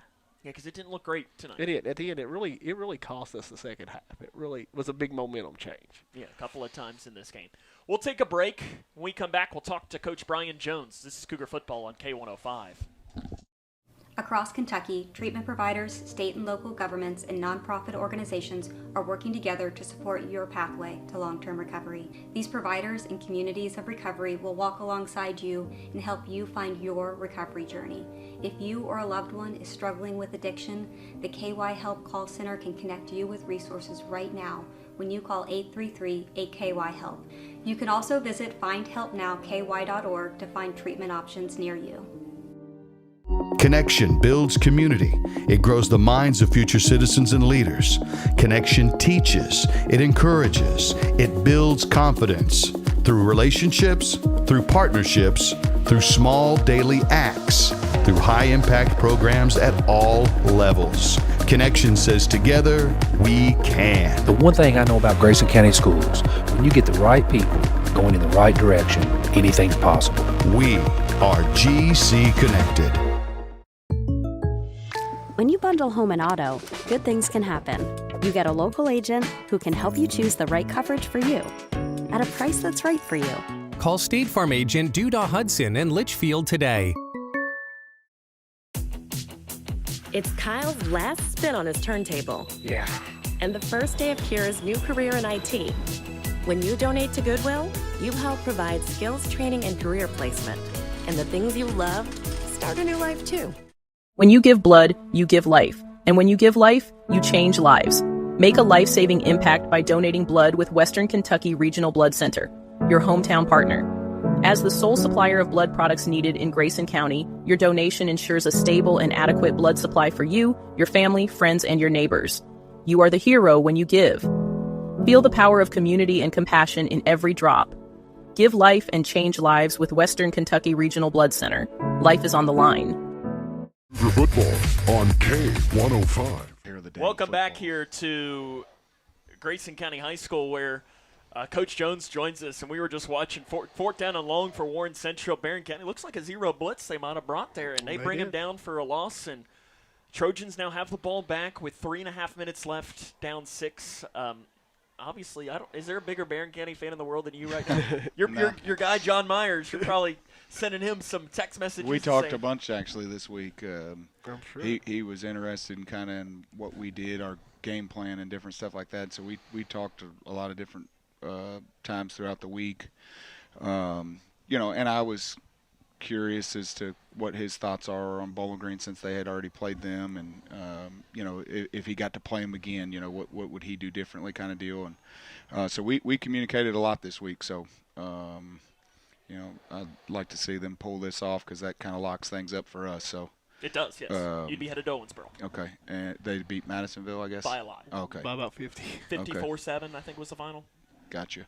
Well, that would obviously I'm this just glad 3 minutes get done, we'll be happy here in Grayson County to make the playoffs again. So tonight, John and I were talking. People are going to see 49-12, and they're going to say, "Yep, about what we expected," and not read anything into this. But your guys, I think, especially when you fell behind 14-0, when you, I guess, technically touched the ball once. But fumbled it, but really didn't even touch the ball, run one play. I was worried this was going to be bad. I'll be 100% honest. I was too. Because that's a huge momentum swing, and we're sitting here going, hey, we hadn't even run a play, and 2 minutes hadn't come off the clock. We're down 14-0. I thought this has got a chance to get ugly in a hurry, and then offense gets a chance to come out on the field and runs off a 9-minute drive where 10 minutes. It was 15 plays, 76 yards, and took 10 minutes and 15 seconds off the clock. Well, does that sound good to you? Yeah. That's we talked about like what we needed to do, and for the most part, we executed, probably I'm gonna say it 70% of what we wanted that game plan to be, because we had the one drive where we had the couple drop snaps and went backwards, and you can't have those kind of mistakes when you're kind of trying to play that kind of football. You got to be error free, and that's hard to do. It does put a lot of pressure on you to execute and get that 3.5 yards a carry or whatever you want to look at it. But I told the guys in there, I said, there was times we were the better football team. The problem was there wasn't enough of those times, but that drive right there wasn't nothing they could do about what we were trying to run, and that's maybe the best drive of Grayson County football I've seen in 8 years. Yeah, all the way around. We were reading the option well. E-Mud was absolutely just an animal tonight, and it's just like he gets better every week. People get bumped and bruises and banged up, and usually you see a decline as things move through the season. You lose a step because you've got a bummed up ankle or knee or whatever. And I swear, the more we give him the ball, the harder he runs. And he ran some guys over tonight, and we talked about this week just believing, and it was. The score, like you said, is nowhere indicative of the game that was just played. And I told him, I said, we're close. We're so close. But we got to keep working, keep moving forward, because we're hopeful here that we're going to get into the playoffs, and we're going to play another great team in the first round of the playoffs. But I think we just proved that we can play with some great programs. We got to cut some of the errors out and things like that, and not have negative plays. But when you can run the option, and I think Jake did a pretty good job with his reads tonight. The RPO game was pretty good for us tonight, and do some of those things, and then cut out a few of the other things. It truly was, in my opinion, as crazy as it sounds, a couple plays here and there, and boy, this is a really good ball game. Yeah. And one so, they didn't want to be in. Yeah, exactly. Wow. And they were running off at halftime, and you could hear them talking about it. Like, what are we doing? Like, what's going on? Like, I think we were really close to having them hit the panic button, and so super proud of the offensive line. I thought they did an outstanding job. I know Bratcher had a few things here and there. He'd like to get back, but I think for the most part he played a really, really good game. Gutsy, has done a really nice job. Each week I think he just gets a little bit better as well. All the way around, I just think that the guys they fought really hard. I'd like to see us still tackle a little bit better. I think that was a little bit of an issue on the other side of the ball. Because I think we were there a few times and just didn't make the tackle, and then it goes from a 2 or 3 or 4 yard gain to a 10, 12 yard gain because they've got speed on top of speed.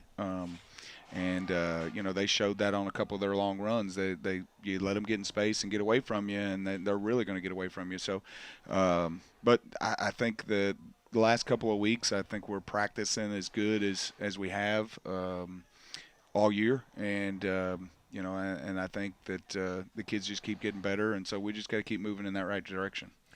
I always like Travis Johnston on the boys' side. He always drops the line of players make plays. Yeah. And, you fell behind 14-0. You have that unbelievable drive, and then you force them to punt. Yeah. And I'll be honest, when Caden Tyner took it on the bounce of the 5 yard line, I was thinking of let it go in the end zone. Let it go in the end zone. What are you doing? And then he makes a 95-yard punt return, which I think is the longest since I've been here. I don't know if I can't think of one. I said it had to be a school record. It might be a school record for the longest punt return. Sadly, I know those stats aren't really kept. But yep. Roger Lush, there's your job to figure that out. But what a play by him. Yeah, absolutely. He's just he's a gutsy guy. I mean, he just no fear. To the point where he's getting banged up every game. Just I think probably being out of the game for as long as he has been and not being in the weight room and different things like that. If he's a 4-year player for us, golly. Wow. Could you imagine? Because another 3 years in the weight room and some other things. I mean, he would be very, very dangerous to say the least.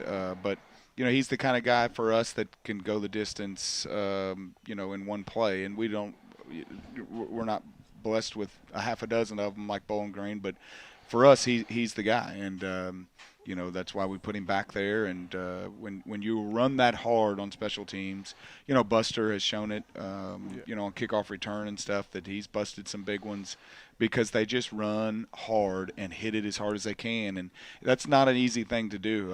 It takes a special guy that's willing to do that because sometimes you're going to get smacked, but sometimes that crease is going to open right as you're getting there, and all of a sudden you're just going, and it spits you out. And that was a big play, and really I think big energy change. It would have been I wish we could have had the opportunity on that one drive where we had the fumbles on the snap issue, to score and go in 21-18, 21-19, whatever it was going to be, and then get the ball coming out.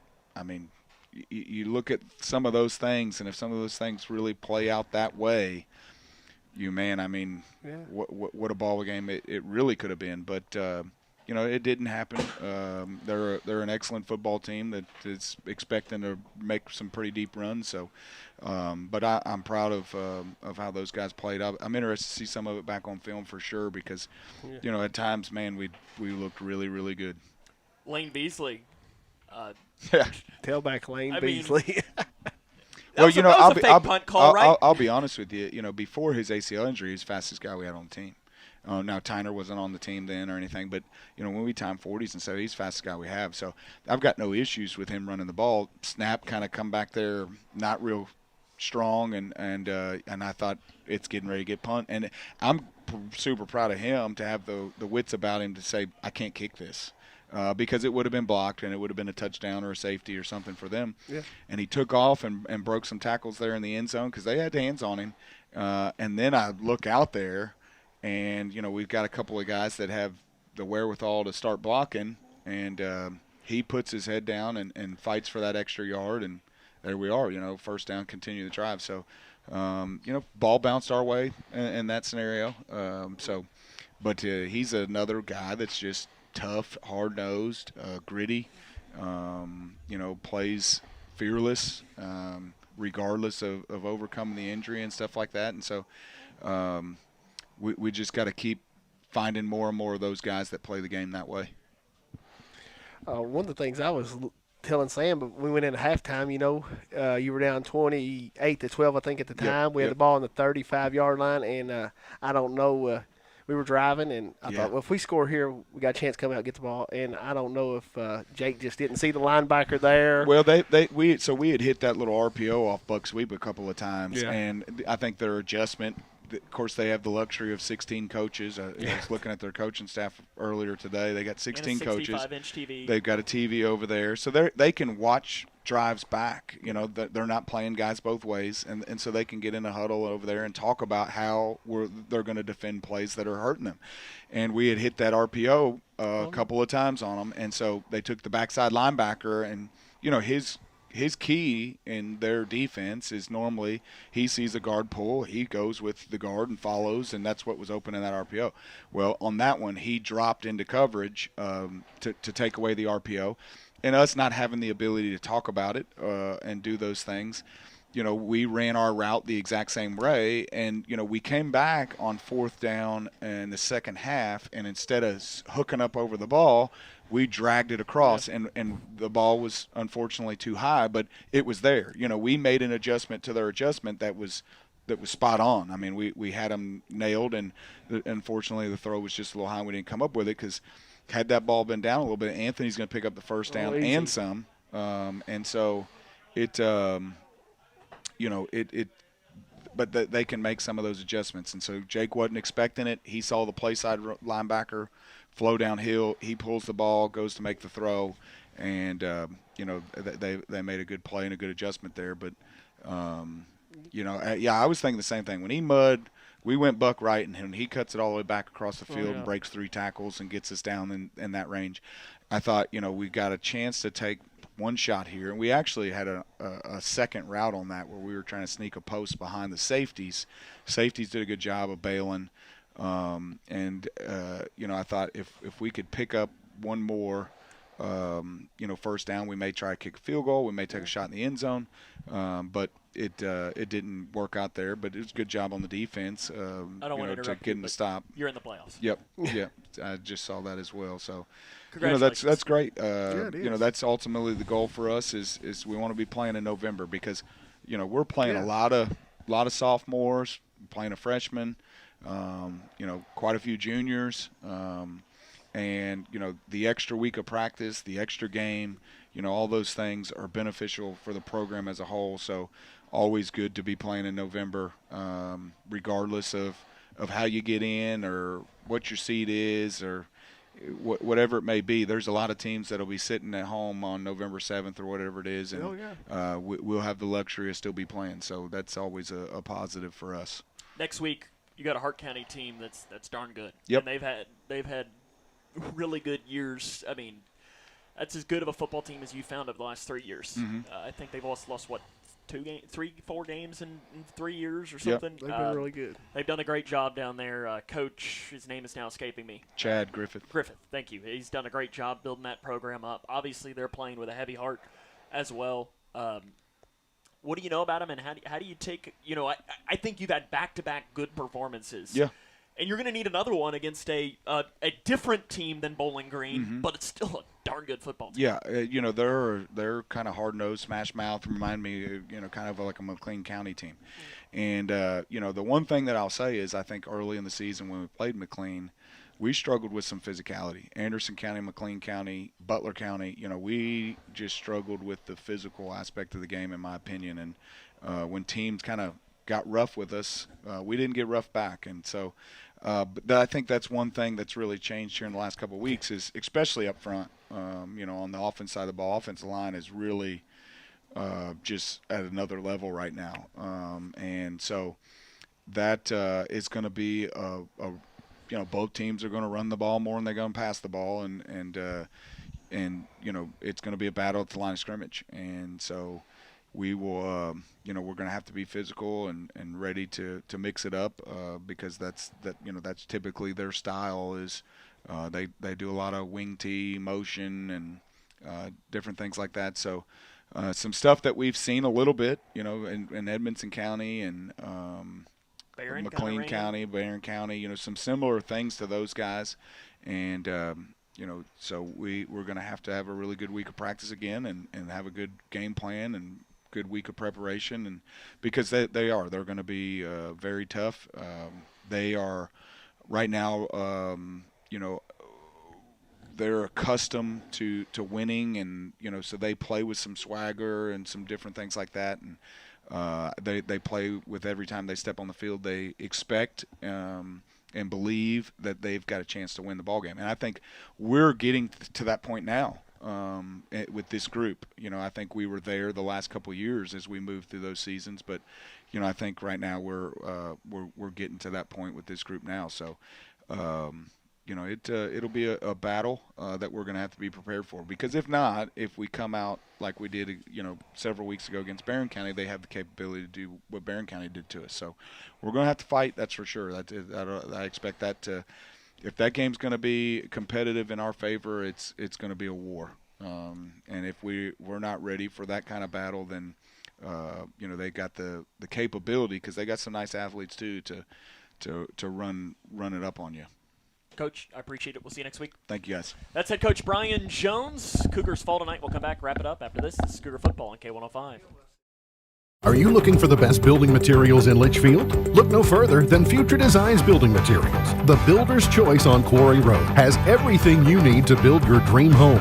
Jim writes, "I'm so glad I came to Future Designs for my new roof. The staff was so helpful and knowledgeable, and they made sure I got the right materials for my needs. Thanks, Jim." Future Designs is more than just a building materials store. Future Designs Building Materials on Quarry Road in Leitchfield. FDBM.net. Building on experience.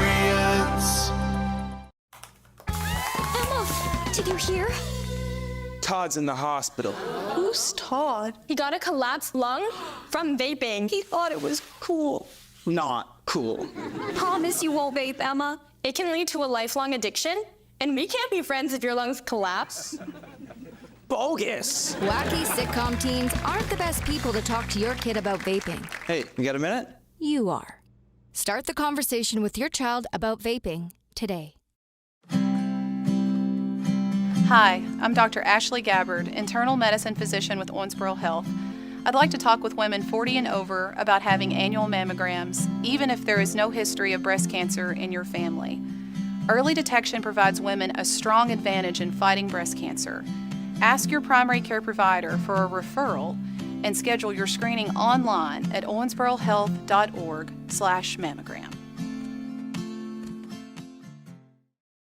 Midway Pharmacy is your trusted local partner in health and wellness, offering free delivery so you never have to worry about picking up your medications. The friendly staff knows you by name and is always ready to assist you. Living and raising our families in the same community, they understand your needs. With a wide range of services and personalized care, Midway Pharmacy is here to make your life easier and healthier. Visit or call any countywide location today of Midway Pharmacy. Okay, time to see if I got it.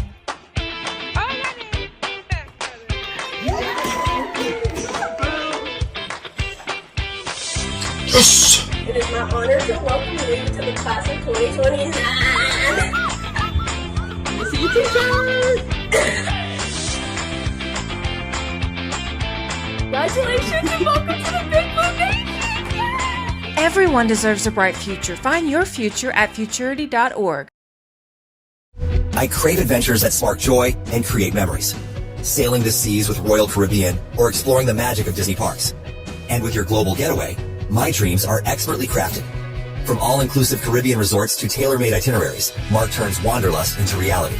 Why settle for ordinary when you can have extraordinary? Your Global Getaway. Expertise in unforgettable vacations.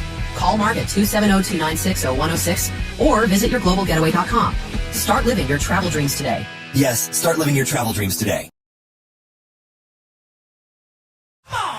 Cougar Football on K105. Cougars fall tonight by the final score of 49-12. Sam and John join you back into the broadcast booth. John, we don't usually give out a K105 play of the game for this for a loss, but you know what? We're going to give out one here today. 95-yard punt return. Listen. Oh yeah. Although honorable mention, Lane Beasley. Pulling that out there. I mean, listen, those are two special teams plays very often. that listen. What a way to play here if you're the Cougars tonight. Against a really good team. And, most coaches, if you catch the ball on the 5-yard line on a punt, are really going to be fussing at you unless you take it to the house. Yes, yes. And there you go, taking it to the house. So Caden Tyner gets our K105 play of the game. John, you are going to pick our Hometown Hangout MVP, and we know you like the big uglies up front, right? The guys that never get any of the love unless they screw up. Yeah, that's the only time you get out. So you want to pick, and we use big ugly too as a term of endearment. You know that. I was called that lots of times, and I like it. Hey, you take pride in that. Yeah, listen, because they can't play football without you, can you? That's right. So you want to pick one of them to be the MVP tonight, right? We could have chose any of the 5 tonight, but Maddox Anderson, he stood out on the offensive line. He did a lot of the pulling tonight, and he was hitting some big guys, and he played really well on defense, so I would say Maddox Anderson would be our Hometown Hangout MVP. There you go. Maddox Anderson is our Hometown Hangout MVP. A shout-out to Ethan Mudd tonight, too. He's gotten it a couple of times, which is part of the reason why we didn't give it to him. But Ethan Mudd tonight, 20 carries for 87 yards. Well, actually, we just found out it's probly going to be over 100. It is, yes. Jamison Buster, 6 for 20. Lane Beasley, 1 for 30. Jamison Buster pulled in 3 passes for 55 yards. Anthony Linton, 1 for 12. Ethan Mudd, 1 for 9. And Eli Johnston, 1 for 14 as well, as Jake Bradshaw goes 6 of 9 for 90 yards and an interception. Cougars fall tonight by the final score of 49-12. Remember, next week, Hart County, the Cougars will face the Raiders. Halloween? A little spooky. You got a Halloween costume? No. Well, we may have to pull out something for that. Oh, boy. I don't know. What do you got? I got a big red Cardinal hat I might wear. I will not let you on the broadcast. My goodness. Zach the Sleeper might protest over there. Yeah, My goodness. We're not going to – a Cardinal hat. There we go. No, you got to do this. This is what you're supposed to do. Else we're going to drop They didn't play so well tonight either. Cats did, though. Yeah, I know. Did. They beat the number 1 team. And our point guard got hurt. Your point guard was hurt tonight. Ours gets hurt tonight, so yeah. It's not going well. Not going well. I want to give a huge shout-out, to Landon. Landon, right? Is it? Lucas. Yeah, he knows we're talking about him. He's saying hurry it up. Give him a huge shout-out to Lucas. He's filled in at camera. So for Zach the Sleeper Jack, for John Decker on a night where Grayson County falls 49-12 to Bowling Green, this is Sam Gormley saying so long, number 1. Welcome.